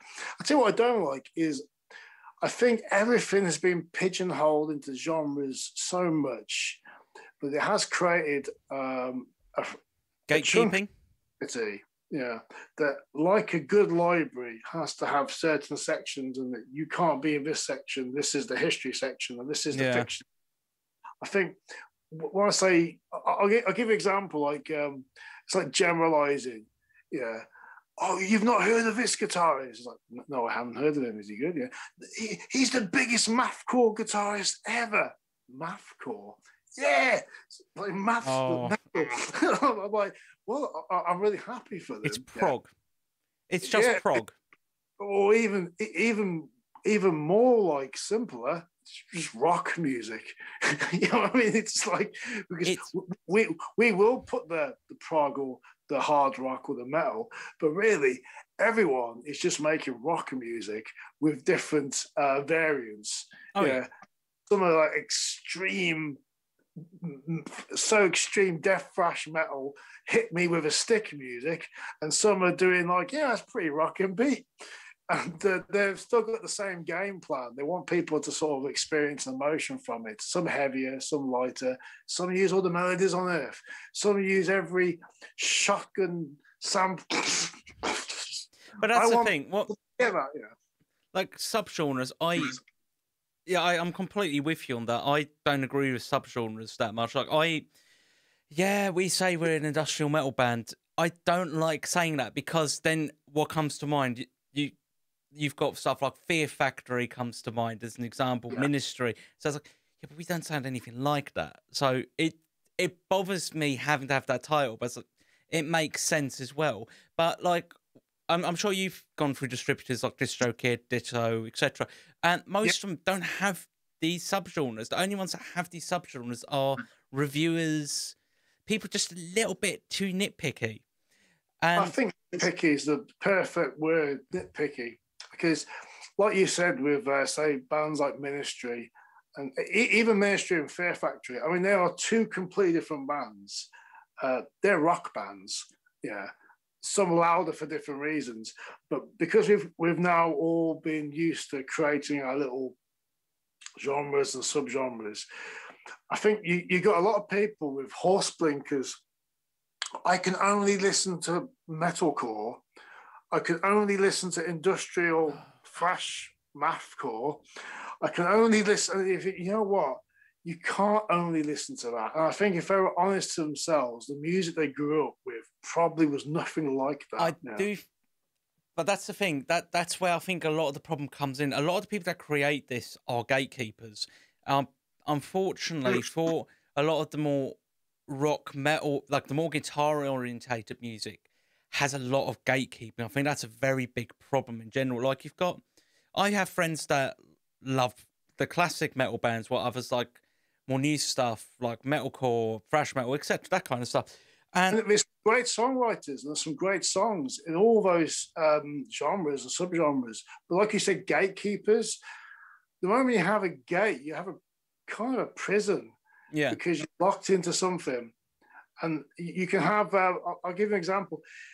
You could have people like a certain subgenre, and they will only target their music at people that like that subgenre. Well, not everyone in that subgenre is going to like it. So then you've split the split audience because they'll have their opinion of what is in that subgenre and what isn't. It's like decreasing circles. It's getting to the point where, like, you go, come on, just be a bloody band. Yeah. Play to everyone, except some people will hate it and some people will fucking worship it. But you can't just pigeonhole yourself in one area, you know. But that's the thing. Like, going back to a band like Bring Me the Horizon as an example, just one that comes to mind. You can't really put them into a genre. They're not really metal enough to be metal, but they're still really fucking metal. Yeah, that makes sense. It's like just things going on. Yeah. Yeah, it's like there's just so many things going on. It's like they're not an electronic band, they're not a metal band. What are they?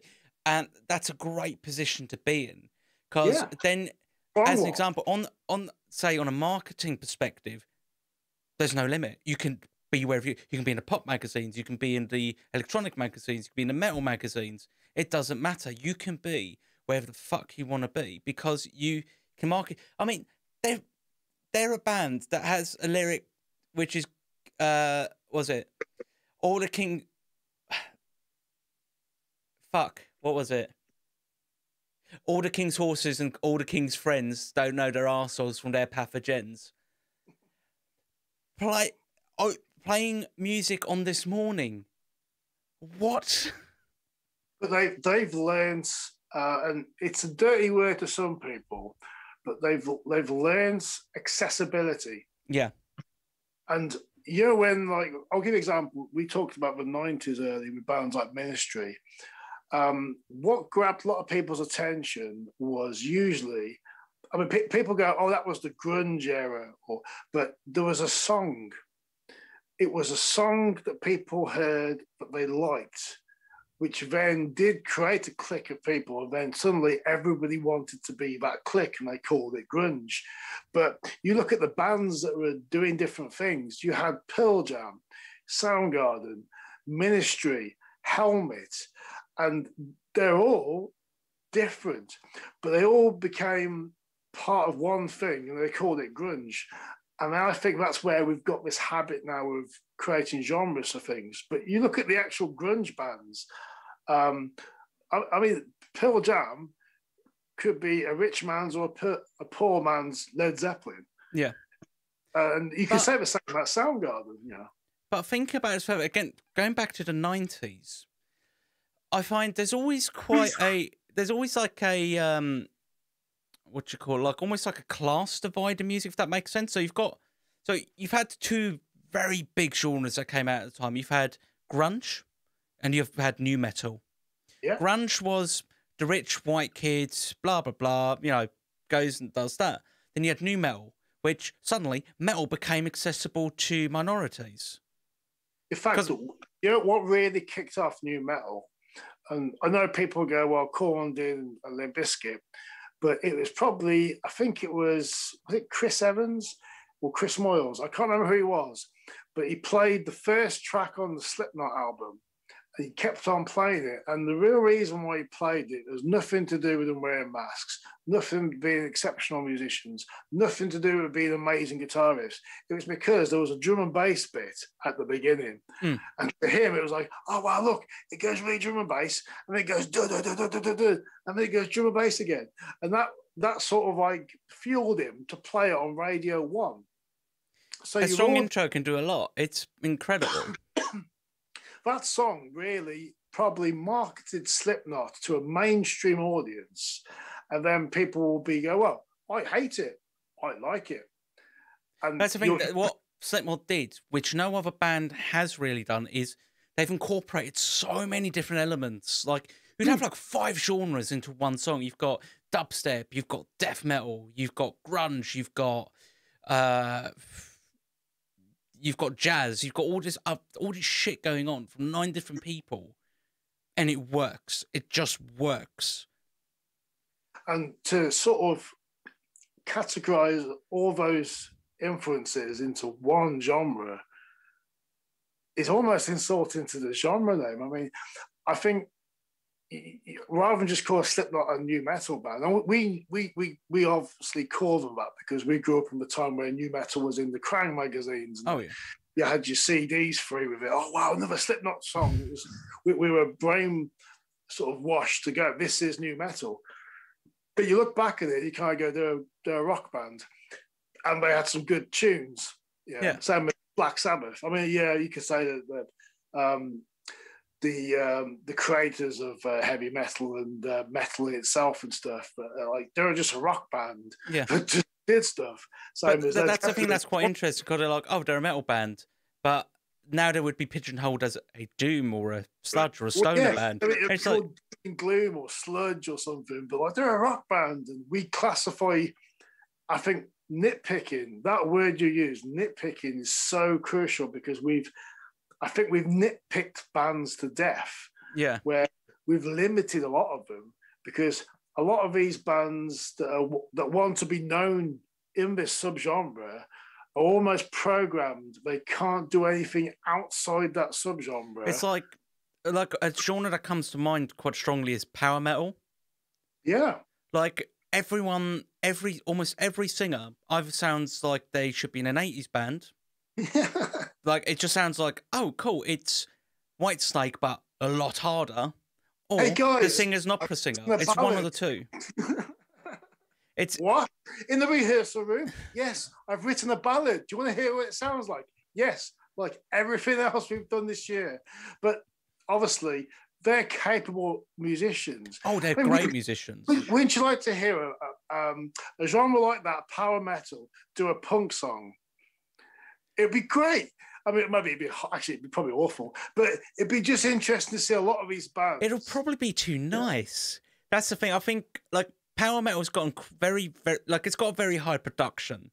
Yes, like it's got a very clean production because a lot of the people are very technical. Dragon Force, Firewind, so on and so forth. Very high production, very clean, very like you can hear every single note. Punk is dirty, it's filthy, it's rah. And well, that's the thing, as you said, like punk is like metal, thrash metal, and so on. That's just an evolution of punk. Yeah, it's just punk taken on a different regards. Like look at something like Venom. Like oh, they're black metal. Oh, they're thrash metal.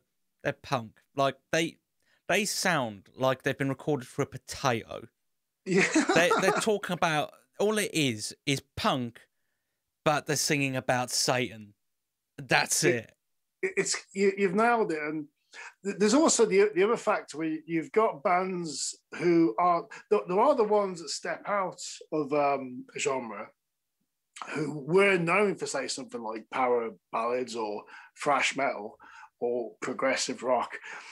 Do you remember when new metal, early 2000s, actually I'd say late 1990s to 2000s, but do you remember hearing Dream Theater records during that? No, I do have to make you aware I am only 27. Sorry, So I'm sure. Hey, I would have been 7 at the time. if I said Dream Theater to you, you probably have. I imagine. I don't know you well enough, but I imagine that you go, "Well, that's a bunch of really good musicians that play music exceptionally. They've all got a sponsor guitars, Zildjian, and this and that, the other. They're serious musicians." Do you know, I'm pretty darn certain that the records they were releasing during the new metal was like, hey, we could just do what we did before, but tune to A. Can we? Can that be done? Yeah, let's see what happens. The same songs again, but in A.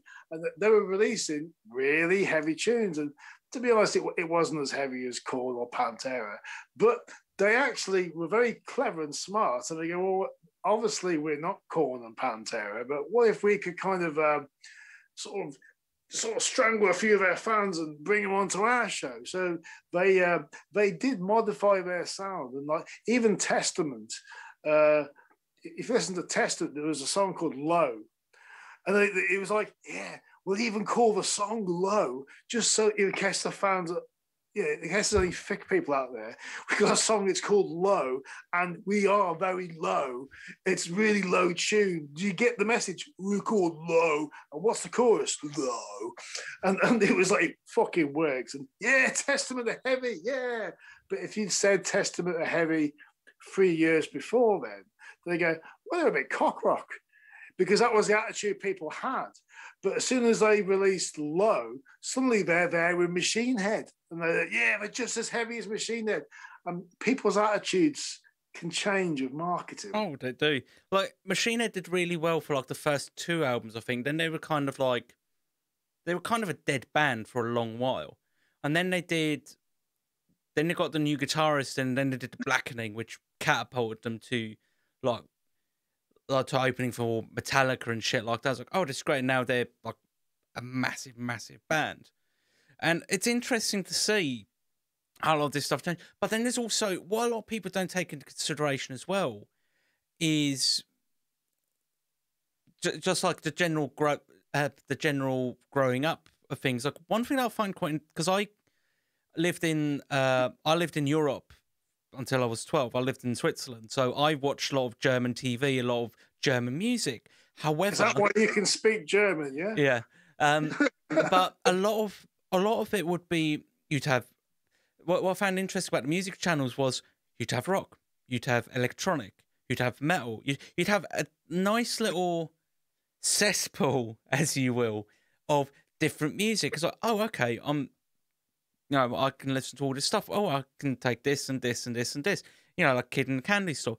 I came to the UK and I felt like it's very much like, no, you only listen to this, you only listen to that. Like you go to something like Heart Radio, you're only going to listen to this. Like you listen to a station, it's like, this is all you're going to listen to. You're not going to listen to anything. It's like you've got someone like Bruce Dickinson had a radio show several years ago. Yes. You're only going to listen to metal from 11 o'clock to 3 o'clock in the morning. It's like, okay, that's great. I appreciate the support, but it'd be great if people played metal throughout the day. Like it gets weird when, as you said, like with adapting to genres, like you would never hear Disturbed during the day. They released The Sound of Silence. Yeah. Every fucking station plays it. Like, the song's on, okay, I'll go to the next station. It's on again. Fuck, I can't get away from the song. It is kind of weird how things have changed over the years. Not, as we've already highlighted, you're 27, I'm much older than you. I'm sorry. Only by 3 years. But the thing is, thanks. The thing is, rock music before I was born was it was just one thing. There was rock, and then there was everything else, pretty much, and all the classical and all the types of music. But you got to watch the evolution of the genre from quite an early point, really. Yeah, I think like if we're talking 90s, I think the 90s kind of created the problem. If you can, not that it's a problem, but yeah. suddenly you had a new type of music with the same uniforms. And the journalists go, well, we can't just call this rock music because, well, they're spitting on people and doing things differently. We need to call it something else. You know, that was punk anyway, but they're doing something different. And you got like crazy people. I mean, yeah, there's a guy called Rob Zombie, and he's in a band called White Zombie. What do we call him? And they lumbered it all. I mean, you had the Corns and the Disturbs, and they, oh, that's kind of newer. Oh, fresh. What should we call it? It's like metal, but it's a bit more fresher. What do you think? Fresh metal, new metal. And then they got someone who's clearly dyslexic to write out the name. Yeah, spell it wrong because texting is going to be a big thing in the future. I promise you. I guarantee. The worst part is that, like, that person was probably shit faced when he did it. Like, oh yeah, I'm going to do that. Oh, it's really dumb for you. It's like, yes, fucking yes. He probably pissed a lot of people off and made a lot of people happy within the seconds of him thinking of that idea. It's actually quite weird because when you say I like new metal, which I never say that phrase. I don't think I've ever said that phrase in my life. I grew up with new metal. I never called it new metal. I just liked certain bands that were under that kind of umbrella. But people, I suppose, hearing new metal, I even hate saying the word. People saying that now probably have a weird opinion on it, like it's a grunge or like it's a punk. But it was kind of strange because new metal was only about 4 years worth of record labels telling you, oh, everyone, there's got to be 10 of you on stage now, and you've all got to wear boiler suits, and you've all got to have a weird backstory, and you've all got to have cool artwork. It looks like someone just came on it. You know, come on, this is new. Right? Yeah, it's going to be different.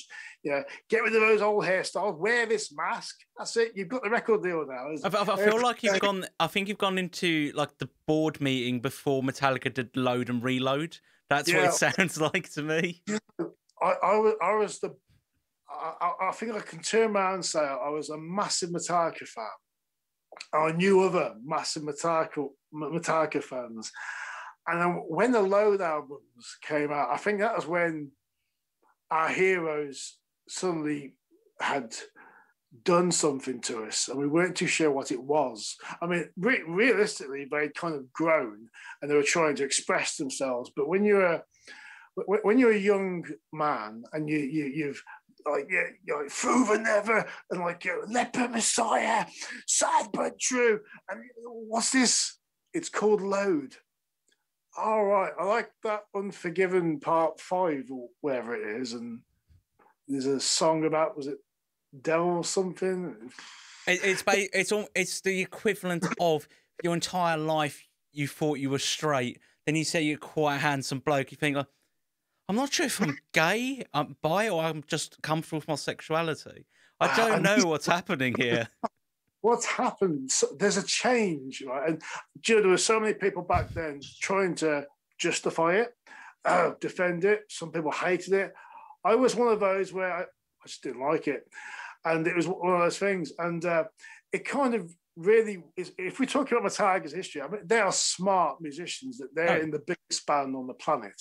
So you've got to admire the complete U-turn on their music to go like, well, we're going to do what we want to do. And some of you are going to hate it, but a lot of people are going to like it.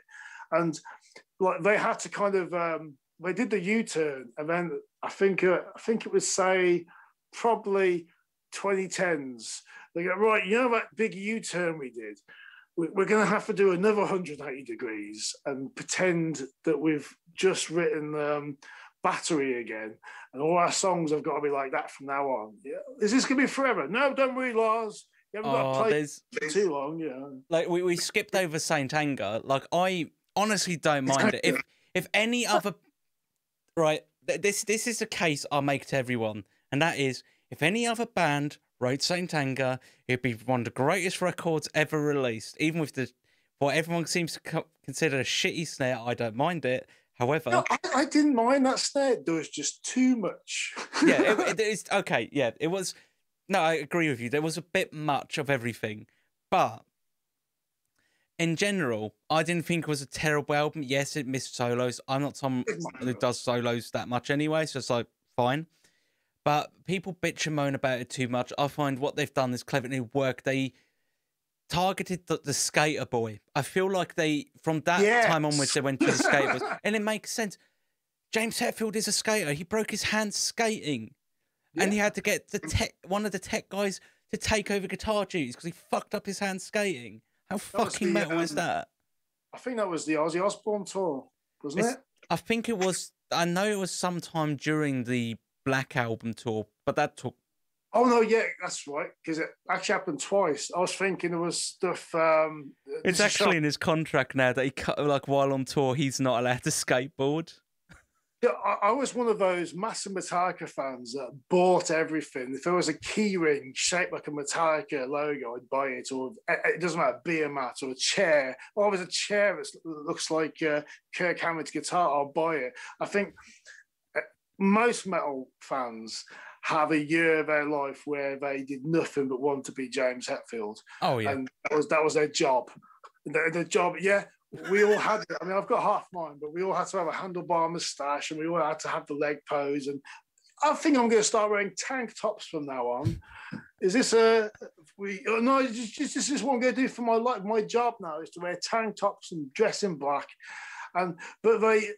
People that the grunge thing, it kind of changed things, and the new metal thing, and then people discovered who they are. But yeah, but very the country, like the country aspects of those records, aren't actually that bad. Like people want to see James Hetfield do a country album, and to be honest, I'm not a huge country fan, but I'm totally down for James Hetfield's country record. It was a massive influence on his music.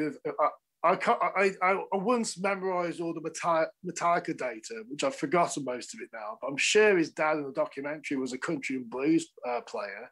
So you'd kind of think, well, he must have hung around in those circles. He must want to do that album. Yeah. Oh yeah, they did do. They did something quite like that. There's a live album that they did for charity, and it's like a full on like country band that they've done it with. It's really cool, actually. I definitely recommend checking it out. It's not metal at all. I've seen something on YouTube along those lines. I'm pretty certain.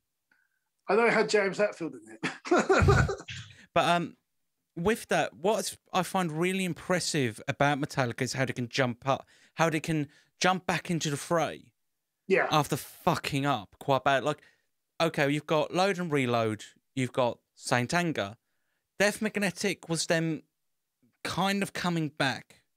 It was a safe album, but it's like, okay, we need to do this, otherwise we're fucked. I think Death Magnetic was an album which kind of told the Metallica, if we're speaking to the Metallica fan, it was the album that kind of said, hey, you used to like their songs like Orion and stuff. Well, we've not forgotten them. And just to prove it, we've written a few things just like it. And it was just kind of just gently ease them to, come on, you can buy the back catalogue, still enjoy it, and we got new albums, forget the Load, yeah. Like, and then they did, was it Into the Nether, that weird film that they did that made absolutely no fucking sense? It was a weird film. I think it was kind of like the kind of film you'd expect that was written by a band. Lars. Everyone would say that's obviously the scene that Lars wanted. That's obviously the scene. It's almost as if like these aren't director decisions. This is just like Lars going, yeah, I want that bit to happen there. Why? Is it because you have a history of filmmaking? You know a lot about cinematography? No, the drummer wants it. That's it. He's paying for it. And then after that, you had Lulu. Now, it's a very divisive record, mainly to the negative.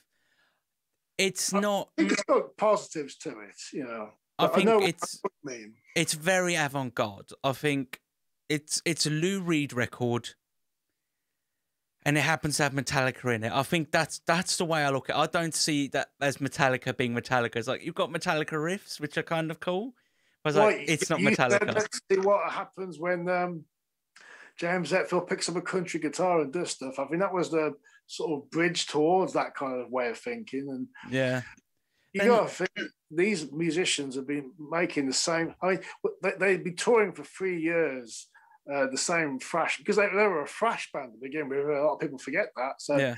they'll be doing that. And, oh, you've got to play your Black Album hits, because that made billions of copies. Oh God, I want to write something new. Yeah, so they're humans. Of course. I mean, I'm surprised they haven't done the full-on Electric album yet. Yeah. The thing that I find quite funny is that, as you said, they're the biggest band in the world. They've managed to buy their masters from one of the major labels. Like, who the fuck does that? It's incredible. Then they've opened their own record label. Yeah, they opened their own record label. They bought a vinyl press, like one of a few in the entirety of Europe, and they've released an album which every single song has a music video. Like, no band of that size has done that. Admittedly, did you watch all the music videos? Because I think I watched pretty much every single one. Yeah. And I can barely remember any of them, but I was very impressed. There's two that I'm trying to remember them off the top of my head. You had Moth Into the Flame, where you had female MMA fighter kicking the shit out of a bloke. Yes, I remember that one. You've had the Lemmy one, which was animated. That was pretty cool. That was brilliant. That was cool. Such great homage, I think. And that, if anything, that's so caring, that video. I think it's beautiful. Really well done. And especially from a band that's that big. Like, for a lot of bands like that, it would feel disingenuous. If someone like U2 did that, you'd think, prick. Yeah, I just go, you bunch of fucking arseholes. Yeah, it's like they're trying to capitalise on it. I'm sure Bono and The Edge are nice people. I'm not saying they are pricks. I don't want to be horrible to people that like U2, but I just can't. Get them. They've got a few tunes, but then. Did you have it? I know I'm older, so I'm sorry about this. No, go ahead, mate. Did this happen to you where you got an iPhone update? Yeah. And said, "Hey, we've put U2's album on your phone." I thought it was a pretty decent album. Like, great, I'm getting it for free. I don't give a shit. I didn't have that. I was one of the stubborn ones. Thought, I don't care. I'm not listening to it. You can fuck off. I will choose what goes on my phone. Yeah, no, that and to be fair, that's completely fair. Like, they shouldn't have done that. It's just silly. But I don't know what it was a very good move. In fact, the artist formerly known as Prince, who sadly passed away, he did the clever thing. He released an album on front. I think it was a free CD with a newspaper, and that was his album. I think it was called the Gold Album. And you go, oh yeah, oh, you're releasing your new album on a newspaper? I mean, like, that was a bit mental. So you got to give credit to U2 for being, because someone was going to do it. It just had to be fucking U2. Yeah. But even Lars Ulrich said, like, yeah, that was in poor taste, lads. Lars fucking Ulrich of anyone. And it's fucking, like, it's something that you'd expect Lars to kind of do. Like, I've got a lot of respect for him. He's a good businessman. He's a unique drummer. I hate when people say, oh, Lars is shit. It's like, well, how many mansions do you fucking have? Look at that. I think if anyone says that he's a shit drummer, I think that you've got to look at who you're assessing here. I remember so many people, including one of my early drummers, that would buy the, I call the Lars Ulrich uniform, and they'd get the sticks and stuff, and they'd be tapping on pillows, the one, every fucking 5 minutes. Now, if you're a musician and you can do something musical that makes people emulate what you're doing over and over again, and you're, oh, it's simple, the white, you know what? He fucking did it. And he made it a thing. And like, you talk about the one, and everybody knows, oh, it's that bit with the drum bit. Yeah, well, he did it. And God bless him for doing that. Yeah, he created so many people attacking pillows, going and tapping and stuff. But that's the thing. They're the ones that will bitch him as, I don't know, because he's a shit drummer. But he inspired them. He inspired them. And that's it. And you've got to give him credit for that. You may not agree with all his fill decisions, but he fucking did that. But Yeah. that's the thing that I find so funny. It's like I think everyone's gone through that stage in their life where they're like, oh, I really like this. And I think a lot of metalheads get that way, like, oh, I started listening to metal through Metallica and Bullet for My Valentine. And then like they get into the harder shit like Cannibal Corpse, and they get embarrassed that they liked Metallica and so on and so forth. And it's like you've got drummers like, oh, I really wanted to emulate Lars. But then they start emulating guys that, you know, play Fear. They can emulate Fear Factory drums and shit. It's like, oh, Lars is a shit drummer. I was brought up listening to Morbid and nothing else. You know, oh, come on. You probably bought Technotronic's fucking first album. It's like when people like the amount. I'm sure you've had that as well. The amount of drummers that will complain about AC/DC drums. It's like, it's simple. It doesn't fucking matter. It's effective. Cool. It sounds fucking great. I don't care how simple it is. It's a fucking cool beat. You know, I mean, that's the. Do you know what I mean? Some people will slag AC/DC off. I understand why. I couldn't listen. I could not listen to 5 hours of AC/DC.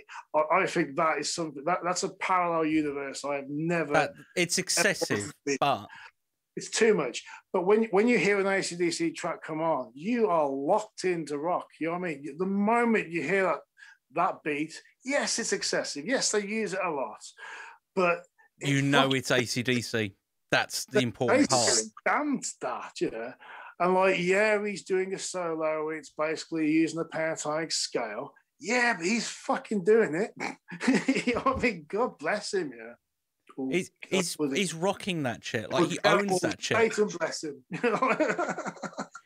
And good on them. Like, that's the thing. I'm the kind of person that's very much like, if you say a band is shit, or so, I was like, they're not. They're not shit. You just don't like them. Just say you don't like them rather than they're shit. It's like with I like you too, but I can't call them shit. They're still musicians. They're massive. What I love, I find this is such a phenomenon. Like, you've got, compare U2 fans to Metallica fans. Metallica fans wear all the shirts, get all the merch. They buy James Hetfield's piss. U2. Do you know anyone that is openly a U2 fan? No, they don't wear the shirts. They don't wear the merch. They probably have a fucking shrine at home. I'm the edge now. I've got my glasses on. But when you get down to it, it's like they're not as, you know, they're not in your face about it. It's like there's clearly people that like you too. Yeah, they're big enough for people to like them, but they're not being advertised by their fans, which is such an interesting concept to me. It is strange. They've managed to be this. I mean, I have my, I say my dark secrets. I'm sure they did a song on one of the Batman films, and it was probably a bad one. And I remember I loved that song when they did it. I can't remember what the song was called, and they're on the soundtrack. And I thought, oh yeah, I'll buy the cassette single. You know, if that was a thing, I can't remember, but I know I had it for some reason. But and then I realised, oh, he's a fucking knob when he opened his mouth and stuff. But that's my personal opinion. Yeah. And whether I grew to hate them, which is a strong word, but I can't not give them credit for being where they were, what they did. They were musicians, they still are, and I imagine they're still going. But it's like they fucking did something, and they made a lot of people happy. They've made some interesting decisions, like they've worked with Brian Eno. They've even worked with Pavarotti. I mean, wow. I mean, maybe it wasn't the best idea, but they fucking did it. Exactly. It's like Metallica with the orchestra. Loads of metalheads were, oh, shit, bollocks. No, it sounded fucking fantastic. What are you on about? I thought, you know what? I'll tell you the one thing about that is I thought it was quite brave. It was one of those things that was obviously going to happen one day. Yeah. I felt really bad for Dave Mustaine because I don't know whether you ever seen it on YouTube, but like, because Metallica did, oh yeah, sympathy and thrash metal together, it's fused. And then I think it must have been Megadeth's management to go, Dave, you want to have a go at that as well. Wasn't that in like 2014? Yeah, and I felt really bad. It was like the most hated Megadeth thing, and I love Megadeth. I think was it Rust in Peace? Rest in Peace. I can't remember. It's been that long, but that album is one of the greatest albums ever made. But when you see Dave Mustaine dressed up like a penguin, trying to play with all this, and unfortunately, one video clip everybody remembers is he seems wildly out of tune with the orchestra. Yeah. And my heart sank for him. I'm like, Dave, you should have just fucked it. Didn't it get cancelled in the end? I believe either it got cancelled or they cut the show short or something like that. I can't really say exactly what happened, but from what I gather, it was a bit of a disaster. Yeah, and I felt sorry. It was almost like he was pressured because there's that whole Metallica Megadeth thing. And just because Metallica does something doesn't mean Megadeth has to do it as well. Because Megadeth made their own sound, they did their own things, and they're a Megadeth for Megadeth. But when some management, or maybe it was Dave himself, said, "You know what? You want to wear the suit and tie, get a brass section, and play Megadeth riffs with it." It was embarrassing. My heart sank watching, because I love Dave Mustaine. I think he's fucking brilliant. But to see him dressed like a fucking suit and like this stiff with a V guitar, trying to like play, like shred like a monster with a. The thing is, as well, what has to be remembered, a lot of these people that play in orchestras, they're incredible musicians. Yeah. Like they don't they're off the beat ever so slightly. Like the tiniest millisecond, the conductor will take them to the back and beat the fuck out of them until they get that right. I love to see that.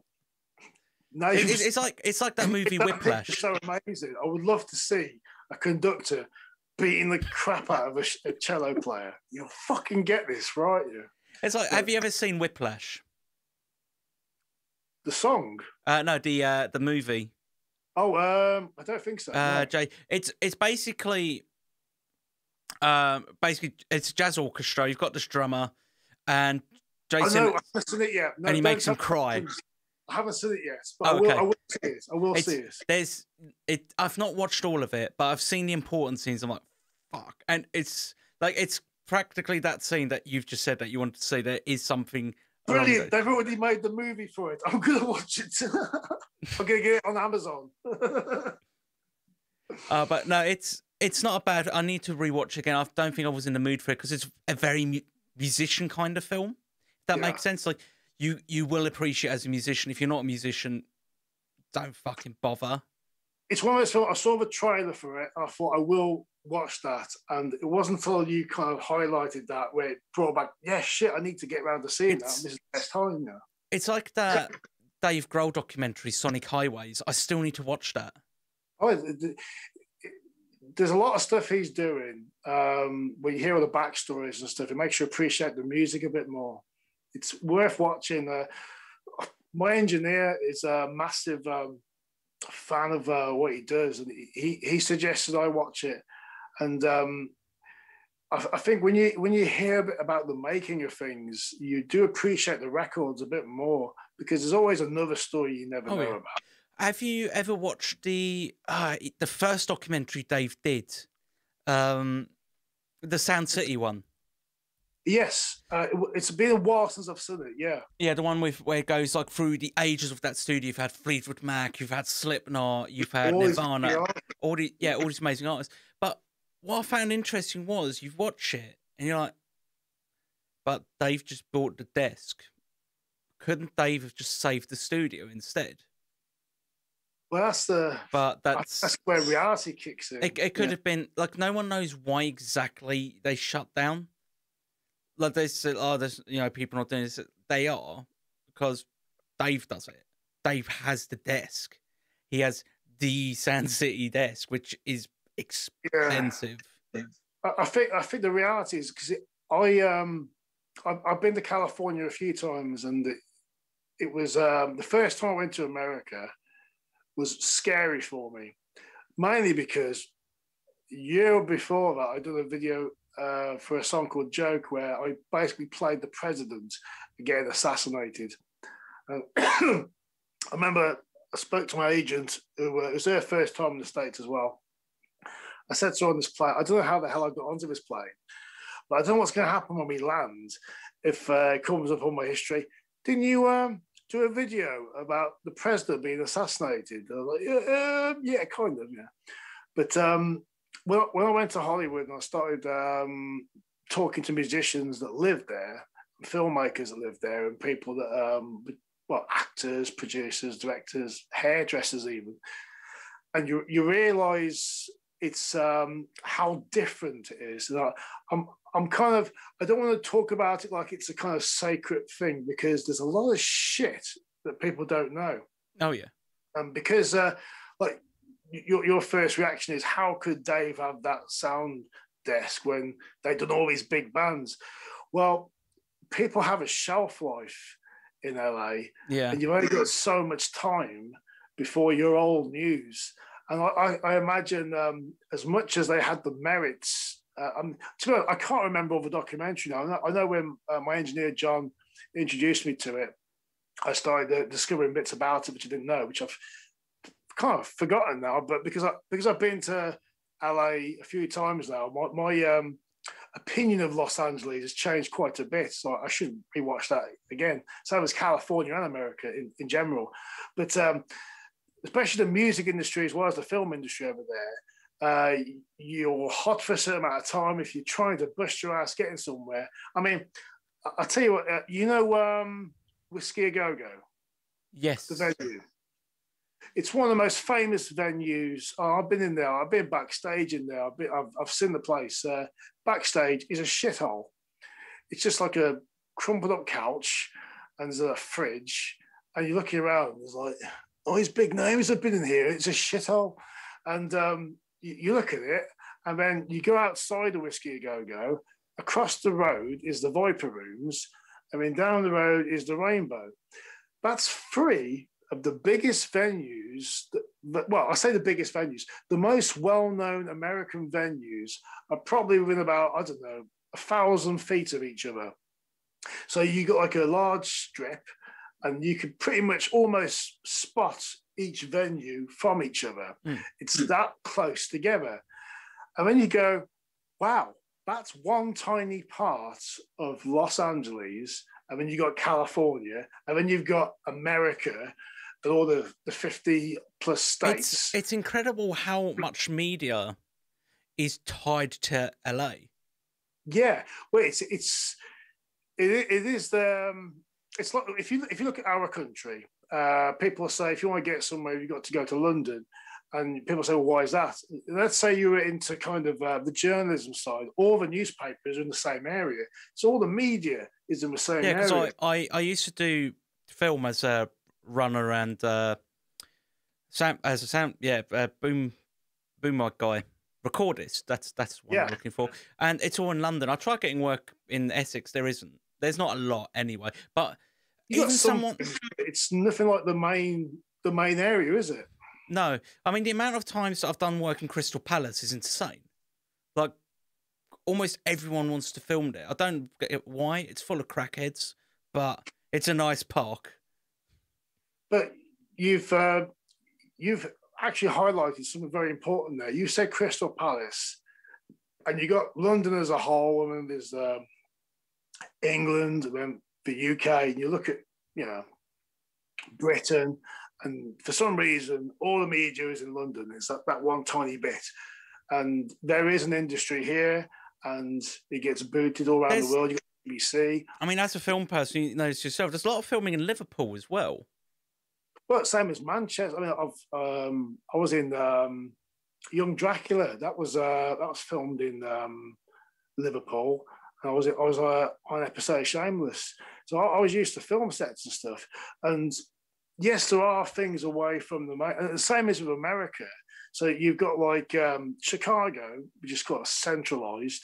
I mean, you've got like the one side you've got New York, and then down you've got Florida, and the other side you've got like Los Angeles and San Francisco.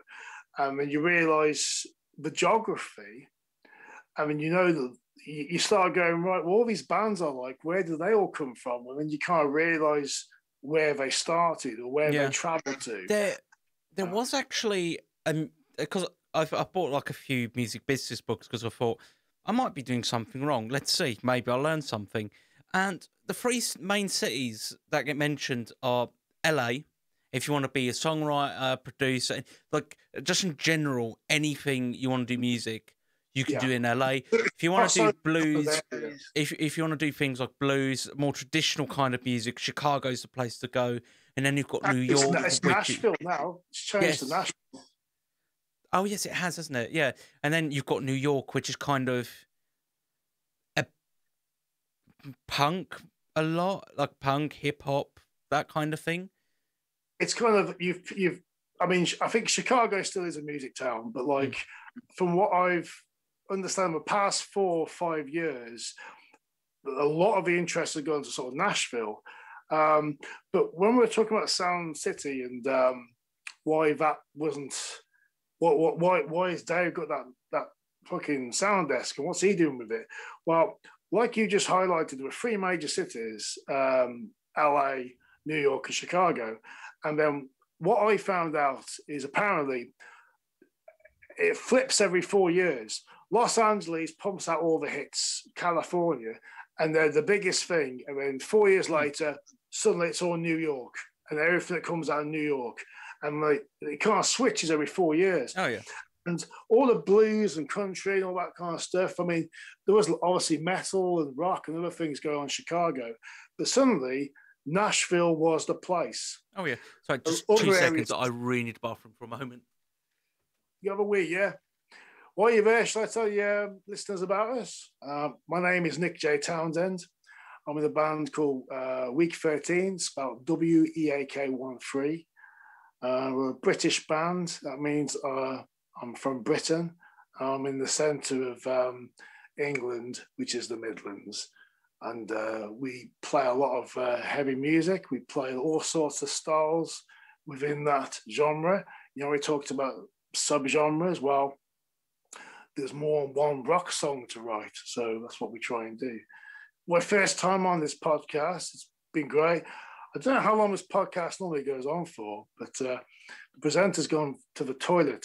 So I imagine we've gone for maybe far too long, or maybe not long enough. I don't know. You've probably also gathered I tend to smoke a lot of cigarettes. A bit naughty of me. But I do like to smoke a lot. So I'm not endorsing it. This is just reality. I sing and play guitar. I write music I like. I hope you like it. Please, by all means, check out some of our songs. We have music videos. I'm also a filmmaker. And as we discussed earlier. All right, I'm back. Just telling your listeners a little bit about us stuff and just sort of keeping the dead air away. Cheers. But yeah, as you were saying, like the 4 or 5 year difference, like it switches between each other. You've got New York and LA, and then you've got Chicago and Nashville. They seem to sort of happened with Sound City. So if you imagine all the big bands are going to one place, if it changed tides and suddenly LA wasn't the place to be, they go, well, where is? Let's go to Nashville. Let's go to New York. So if you imagine you're a business and you're rooted, you can't possibly just go, let's push the building to another city. You're stuck there. And I found a lot of filmmakers and actors and musicians when I was in LA trying to get out of LA. They were trying to get their music seen, and you kind of, because I was like seeing a lot of bands down Sunset Strip, and I was talking to a lot of them. I interviewed a few of them, and I asked them a few questions about their career, what they wanted to do, and they were getting the gigs at, say, Whiskey A Go Go and those kind, and the Viper Rooms, but it wasn't going to make their career. It was like a kind of like you know the O2 gigs where you get on the O2 circuit. Yeah. It was like a necessary evil. And you got to sell your tickets, and there's got to be 50 tickets. How many friends have you got? I mean, it's like, shit me, this is almost identical to some of the clubs I know in England. And then you realise we're not so different. Oh, no. You've got your big, humongous, million platinum album bands. But let's say you live in Los Angeles, you're in a city populated by musicians and actors and filmmakers. Oversaturation. Way too much. And I think that's why these areas suffer. Because eventually, it flips. It'll be New York for a bit. And when you look at the reason why studios tend to die or come back to life is because of resurgence in that area. No, we've never had like, oh, it's all Liverpool now, and now it's London. It's a bit all over the place, the UK, to be honest. It's like if it's music, you know. But that's the thing, I find it's very much, you've got London, you've got Brighton, and then you've got everything above, which is like Manchester, Glasgow, Liverpool, Birmingham. Yeah. Midlands. Like anything above the Midlands, that's music. Then anything below that, besides London and Brighton, is kind of like just dead air. Oh, you've got Wales as well. Always been, from my experience, Brighton's always been known as a kind of a student area where if you are arty or music driven, you'll get along with everyone. But I think it probably suffers the same problems every so many years as LA does, oversaturation. Oh, my camera's gone. I think I'm back again. Sorry, it was an Apple update, whatever the hell that was. But these, like the reasons why certain well-known bands rise or go down in rank, I think it's to do with the politics of the cities and stuff. And like in our country, where certain scenes do really well. I mean, there was the 90s where you had like Oasis and those kind of bands. The big indie surge, Pop Elite itself, and you had the Wonder Stuff, and they're all from certain areas. And then the rest of the country didn't seem to be doing anything. It probably wasn't they weren't doing anything, but people flocked to certain areas when there's a successful bracket like a grunge or a new metal or a punk or a mathcore.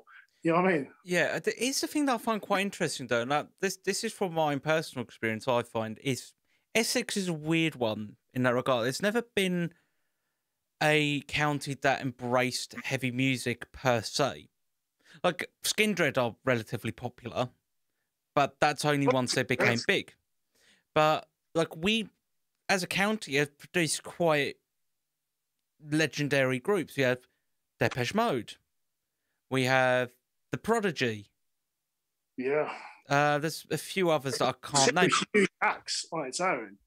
Right. Like, I mean, them on the moment is already a big thing, but none of them made it inside of Essex. They all made it as, Nothing But Thieves are a recent one to that edition, but they all played outside of Essex. And this is the thing that I find quite interesting about the general population around here. You have so many bands, you have plenty of bands, you have lots and lots of bands, but you don't have the audience, not like you do in other places, which is the thing that I'm finding quite interesting with that is... I can explain why. It's the same thing with the Midlands. Now, if you say the Midlands, let's just say Birmingham or Black Country. Yeah. Most people, I mean, some people go UB40, but majority of people outside of England will go, oh, that's where Black Sabbath are from, or Judas Priest, or Led Zeppelin, or Deep Purple. So here's the thing, right? Now, people in the Midlands, I'm from the Midlands, I'm here. They all love those bands. Most people do anyway. But then you kind of go, oh, so you want to buy all the albums? And well, no, actually, I want to start my own band. Oh, right, okay. So then you got, because you've got, I want to make it as well. And you get a lot of that. And, I've got to say, those bands in particular didn't get me into music. It was actually Jimi Hendrix and Elton John, I think, and maybe even Eric Clapton. Not so much, but like those are the musicians that got me into music. But a lot of people wanted to be the next Judas Priest, the next Black Sabbath from the area, almost I'm not saying using the area like a human shield, Yeah. but that's the thing that embrace them. What would normally happen is like, you say, well, Essex it's got loads of bands and stuff, but you've only had these big bands appear from it. Well, what I found when you got an area which is oversaturated with musicians and bands, they tend to go, let's go somewhere else. Yeah. And the ones that do go outside of Essex do a lot better. The thing is, what's quite funny is you've got that split. You've got Southern Essex and you've got Northern Essex. Northern Essex is it's basically part of Ipswich, really. It's kind of more part of that than anything else, because it's quite. I think it's got a lot of like Viking heritage, Celtic, something like that, and that is a lot. That seems a lot more music orientated. Like as an example, down here, we get Gary. Like I saw Gary Newman. Literally, he's literally around the corner from me. It's fucking great. Not him, but the venue. Yeah. I mean, imagine living next to Gary Newman. Anyway, I just my partner's. I think she's met Gary Newman, but like I think she'd like to live with him. He's already married to his biggest fan, apparently. But unfortunately, that's what she says. Yeah. But what I was going to say, but so like down here, you have a lot of you've got the venues, you've got the bands, etc., etc. Then you've got up north. Then you've got so like down here, you've got like Skindred, you've got Gary, quite middle of the road kind of stuff. Gary Newman kind of fills the Nine Inch Nails part in Britain, because Nine Inch Nails don't come here that often. But then you go up there, you go up to Colchester, and you've got bands playing like what was Danny Filth's other band? That isn't Cradle of Filth. Cradle of Filth. Hang on. Devilment? I think it's Devilment or Devil Fruitcake or something like that. I'm going to trust your judgment. It's something, but you get groups like, so you get more underground stuff up there, but you also have a lot more. You have more. I don't want to say stronger bands, because that's just down to my personal taste. I find you have more. There's more people that come out to see bands. Yes, like more music lovers. Yeah. Yeah, you've got more of a fact. You have a lot of musicians, but it's not so oversaturated that you don't have people that come to watch you.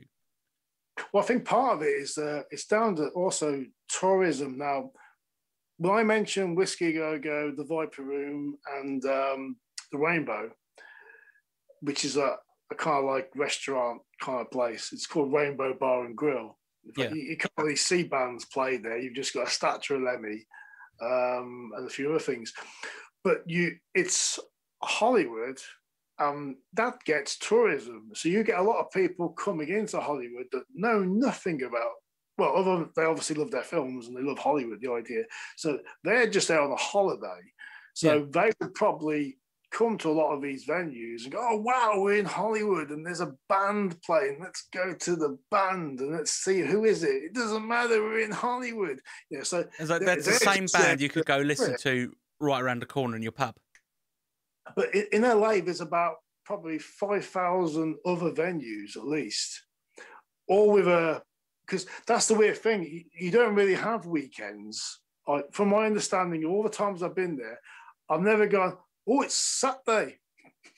Because on Monday night, I don't know, Ozzy Osbourne's guitarist is playing a headline show with 5 other bands. And on Tuesday, there's so-and-so from this band from the 70s. So because it has weekends, but it doesn't have weekends. Like, you don't really weekends are a thing, but it's like, does it really matter? It's like how you... It's like live television show. That's the only way you can stamp that the weekend's even happening. Yeah. Yeah, because it's like it's almost like how you have European countries that, like, it's Sunday, everything's closed. You don't have that in the UK. Like, you have things closed at 4 o'clock, but that's a Saturday in Europe. Like in a German-speaking country, that's a Saturday. And it's like, what? But like your tourist areas, and let's say London, for example, I mean, you mentioned about Ipswich and the different areas. I think if you've got an area which has lots of tourists anyway, whether they're there for music or not, because I think a lot of people don't go, I'm going to Hollywood to hear some music. They will go, I'm going to Hollywood so I can go on the Walk of Fame, do this Sunset Strip, take a photograph of me next to some Hollywood sign, and blah, blah, blah. They're going to check out the nightlife, wherever night they go out on. So there's always going to be new people. Now, to be honest, I think a lot of people in Hollywood that live there are in bands, are script writers, are actors. And I'm sure they all support each other, but I don't think the crowds are them. I think they're there to network, if they're honest, and they're there networking, but you've got tourism. So that's part of it. And you know, I said the flip side, that sometimes New York's popular and sometimes LA's popular. It's like Manchester. You're going to go to Manchester. It's all happening in Manchester. And let's go to Manchester. Our daughter needs to go to college soon. Where should we send them? Manchester. It's the biggest. Right, we're all going to Manchester. Or is it Bristol? Well, it might be Bristol, actually. So maybe Bristol's really like doing well. And then with that, you probably get lots of bands there. And the tourism's there, the student population, the same as Manchester. Sometimes if an area has the Commonwealth Games, that area booms in tourism. And with it, venues spring up, musicians spring up. You've got, this is probably the worst timing in the world. Birmingham 2022 is supposed, from what I understand, is supposedly hosting the Commonwealth Games. Now, I think that worked for Glasgow. I don't know whether they had the Commonwealth Games, but they had something like that. I'm sure it worked for Manchester. I'm sure they were a city of culture. They got their awards for that. So music scenes thrived in that. And like you said, you had the population of people there, loved the music and stuff. And in fact, the big student population. Birmingham, I mean, after lockdown, the Commonwealth Games, I think it's the worst idea in the world. I've been to Birmingham twice for BPM. You know, the like the electronic. Yeah, it's and Birmingham's great. Don't get me wrong. It's fine, but like I think they'd struggle. I think they'd really struggle with that. I mean, you imagine trying to say, "Hey, everybody! I know we've just had the apocalypse, but hey, do you want to come to a gig? We've got the Commonwealth Games next week as well." Yeah, it's like it's too much. Yeah, it's too much too soon because there's not enough chance for the. It's like saying that the Vietnam War happened, and then the week after, the Americans go, "Hey, there's the biggest car boot sale in the world happening next week." You know, we're a bit disorientated at the moment, so we've just had a fucking Vietnam War. Yeah, so we've got like when this lockdown situation eases up, which is probably a nightmare for security, insurance and stuff. I don't think there's going to be people capitalising on it like they would do normally for some like a Commonwealth Games, for the entertainment industry to sort of create a scene. But things like that are normally the reasons why you have music scenes and tourism and entertainment and certain bands doing well. But like as we both know, you being in one part of the UK, me being in another, we are all in pretty much, depending on the tier system, the same situation. Oh, yeah. But that's the thing, like, as we were talking about genres earlier, there's certain places that, like, as an example, like, there's not a lot of places that we, as an industrial band, can play. Mainly because we've got, what was it, our setup? We've got the drummer, we've got the bassist, you've got two guitars. One or two of them might have two outputs, might go out stereo. You've got the vocalist who insists on using IEMs and his own wireless microphone. And on top of that, exactly, I like giving a good show. And then you've also got the backing tracks, which also stereo. That's a fucking nightmare. There's plenty of places that we've played where they don't know how to manage that. I tell you what I think you're about to say, if I'm right.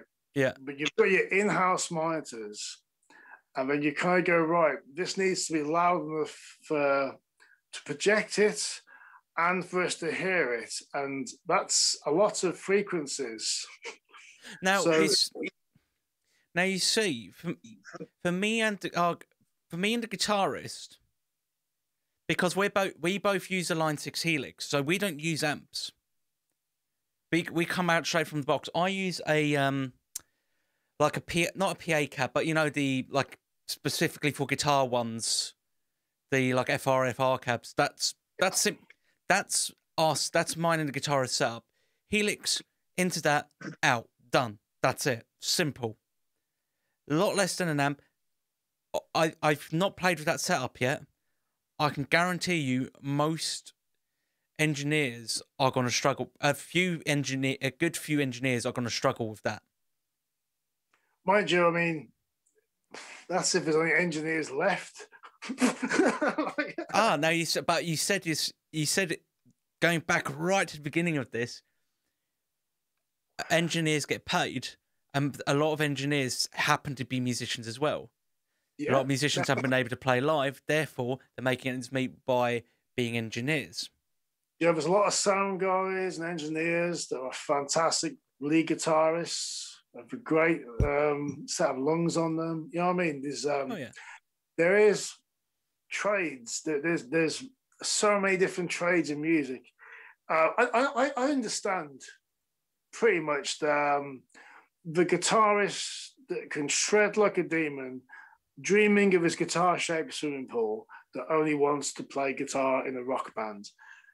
He may have to learn how to teach other humans how to play guitar and take on a teaching job, which might seem like, oh, I don't really talk to people. Well, you're going to have to if you're going to earn money, because you've got to teach what I don't want to give away my guitar secrets. Well, what else are you good at? Nothing. Right. You must start working out a program, a weekly plan, and work out what you're prepared to tell your students, because that you are a great guitarist. Well, now you've got to show people why. And sometimes that means learning how to be a teacher as well as being a rock star. But that's the thing that I find so funny with, like, oh, I can't give all my secrets away. It's like, dude, they have to practice it in the first place. You giving secrets, that's it. That doesn't necessarily mean they're going to be a great guitarist. Like, I watched lessons by, I forgot to say, Josh Middleton from Silosis and Alv Architects. He's a fucking amazing guitarist. I watched some videos like, oh, great. I'm learning this and this. I'm nowhere near the fucking same level. It's not like you can just fast forward to the end and go, what's the bit I got to learn when I'm a genius? Well, that takes time. Like anything, you got to learn. There's like a barely 1% chance that if you're a guitar teacher and a kid asks you on the first lesson, show me how to shred, or I forgot what it's called now. We go sweep. That's it, sweep picking. That they're going to be able to do that in the first 10 minutes that you showed them. It's called practice. You did that. That's an amazing teacher. If they could do that, that's the best teacher ever.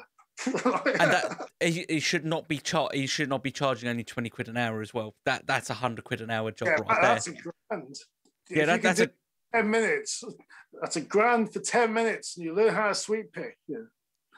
But like you highlighted and I highlighted, we've got more than one job in music. I mean, you're doing a podcast. You know what I mean? It's a different type of work and that. And some people go, yeah, well, does that lead to money? It only does if you get what you know what? I know a lot of people have done podcasts, and then because they're so good at it, they move on to do radio, and then they get paid. So is that kind of like a way of sharpening other skills to get to somewhere else in music? Because think about it, if you're working at a radio station, you can probably call a few favors. Exactly. The thing is, we've got a new EP out. Do you want to play our band on the station I work at? The thing is, I did a podcast before I did this one. stopped it because I got burnt out because of my day job, etc., etc. Then I tried, I was like, oh, I'd go back, and I'm like, oh wait, I can't use that name anymore because it used to be called Rock Talk. It was a reference to a Death Clock episode where like the shrink would be like, let's rock talk. It's like to like this dysfunctional bass, like, yeah, let's rock talk. Let's see what's going on in your head. And that was where it came from. But it's like, oh, okay, The Rock has that now. There's no way I can fucking compete with that. He owns that now. Even if I had that first, it's The Rock. I can't compete with that. So I've redone it, etc., etc. And to be honest, I like to network with people. You know what it's like at gigs. It can get hectic. You may not have time to talk to people, etc., etc. So this is one way for me to talk to people. And as well, like I do Twitch, I do music, I do this. These are my main 3 things that I do. That's what I spend most of my time doing. Yeah. Music, that's numero uno.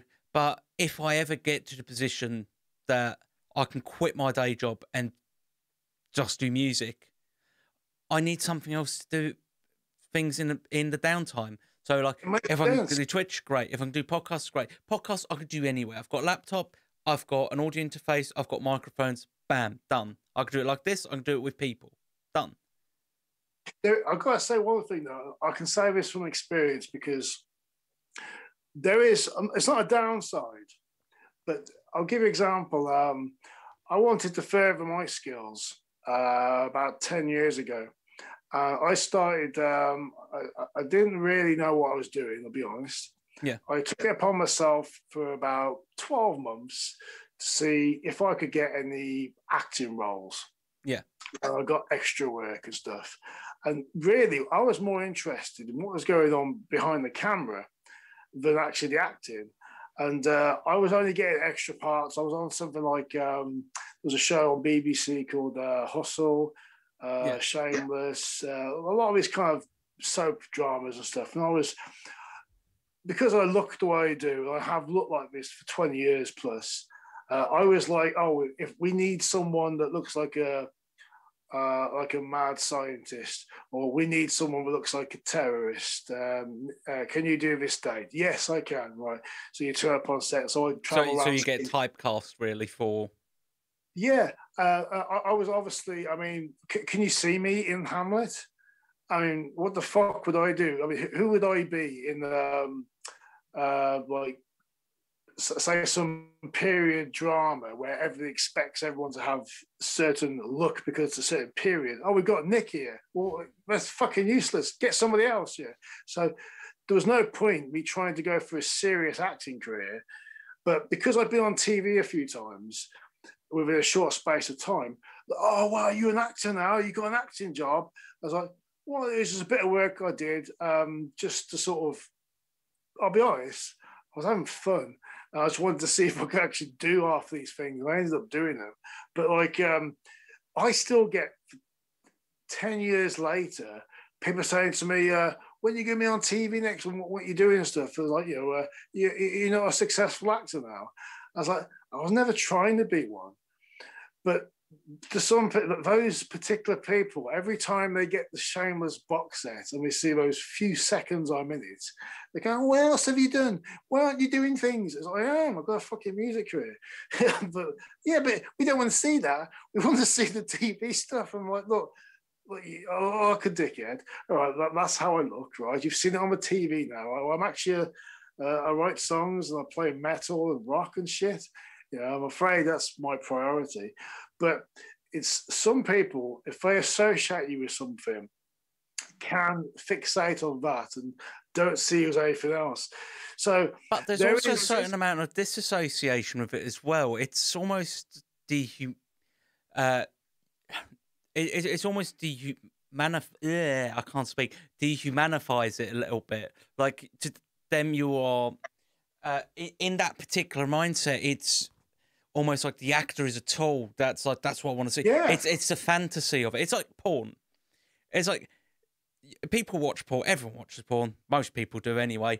They watch it and it's like, oh, that's what I like. And that's probably not what they like in the bedroom, because it's the fantasy. It's the fantasy that they like. Yeah, pure escapism, fantasy, all that kind of Exactly. stuff. It's like with like actors and musicians. One that comes to mind to me is Jared Leto.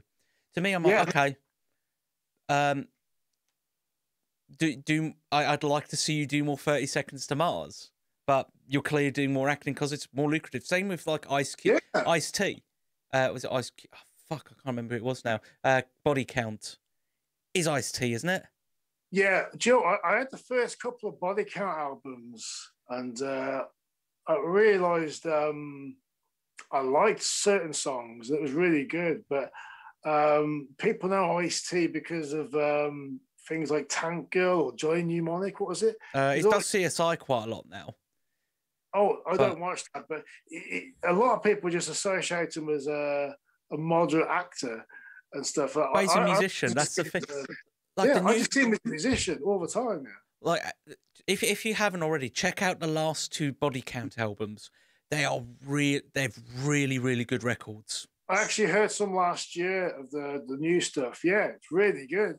I mean, it's not the most originalist thing ever, but it fills a space that Rage Against the Machine leaves. We all know it fills that gap, but it does it very well.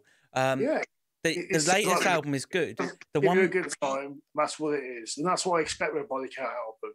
I expect to be rocked out and walk away from that. Go, I've just heard Body Count. It fucking rocked me. So yeah, God bless them. And it's interesting when you have musicians who are in bands. You've got someone like Eddie Murphy. Like, he's a really talented guitarist. I didn't know that. Yeah, like he plays jazz, he plays reggae. I think he's done a song with Snoop Dogg a few years ago.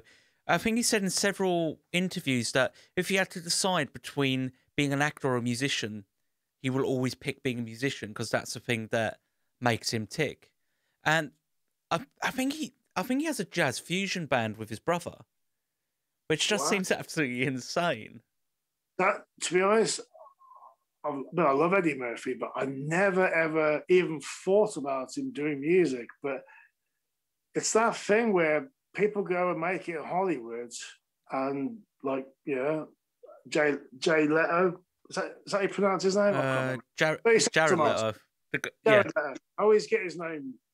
I pronounce it wrong, but like, a lot of people see him as an actor, and he obviously did his networking in California, and obviously got his band somewhere, but saw an opening and he took that. For me, I just did some acting bits for a laugh. I was more interested actually in the filmmaking. I was having more conversations with the camera people and the sound people and the directors, because I wanted to learn how to do what they do when I do my music videos. So when I'm making music videos for my band or for other people's, I wanted to learn all the skills I learned on BBC sets and Channel 4 sets. And then I had loads of actors from like theatre groups hating me from my hometown because they thought, you're not a serious actor. Real acting is in the theatre. I couldn't give a fuck. It's like, that's the thing I find interesting when you've got someone he's predominantly known for one thing, mainly a musician as an example. You've had one of the guys from One Direction. He got an acting job because he only got it because he's in One Direction. No, he networked, and he got it because what's his name, Matt Heafy from Trivium.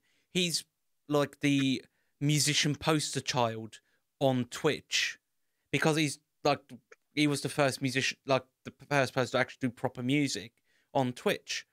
And everyone's like, he doesn't deserve that. He didn't grind away yeah, he fucking did. Do you know how much he did with Trivium? That he networked, he spoke to the people who run Twitch directly. That's why he's in the position he's in. I think, I'd say most people that we know of in the music industry have had to work very hard to get where they are. Even if I can't stand their voice, or even if I can't stand to look at their face and they piss me off, or I love them, whatever it is, even if they've come from very good family backgrounds, obviously you feel more for the ones that come from the sticks and stuff and come from like Bollockall and they've made it, but like they've all had to graft, and you got your snobbier ones and stuff, but like they've chosen a very hard industry, and I think people think it's too easy or they take it for granted. And there's a lot of people that dream of these things that don't appreciate the work that goes with it, so they don't make their ambitions happen because it takes a lot of work. I think it's a lot. That's more where we go back to the original point you were making about a lot of bands. They make music. Like, oh, I'm never going to make a career out of it because there's no money in it. Yeah, well, that's a nice circle there. Do you reckon that's how we should end the podcast? Or yeah, no, I think that would be right because we've gone on for 3 hours. I think we do. I haven't had a piss for a while. I had to. I was going to piss on the floor otherwise, but I think this is the best place to stop it. But before we do, is there anything that you want to announce? Anything that people should check out? Well, like I said when you went to the toilets, I told you, your pod viewers, that I'm in a rock band. It's called Week 13. It's spelled WEAK13. I like big metal riffs. I like rock music. I like to have fun. I write the stuff that I like. There's silly music videos. I work with different people. I've directed a lot of the videos myself because I wanted to have a go. I may not be Steven Spielberg. You know, I don't care really. To be honest, I'm Nick J. Townsend. But like the thing is, I do a lot of things because it makes me happy. And I would say to anybody out there, whatever profession you in music, and probably for most things, I just make sure you have fun. And I have a lot of fun. And a lot of my career decisions are based on whether it makes me laugh or not. And I think when you get to that position where you can just go, I want to do this because I will really find it funny, then I think you're in a good place. That's my own personal opinion. And that's exactly how it's been. Thank you so much for being a guest tonight, Nick. Yeah, pleasure. Really appreciate it. And a couple of times a week, yeah. yeah, a couple of times a week. Let's do that. Do shoot me up an email whenever you guys are releasing more stuff because I'd love to have you back on if it's just you or any of the other members, so on and so forth. So this was episode 23 of the Mesmerised podcast. Pleasure. And everyone have a great evening.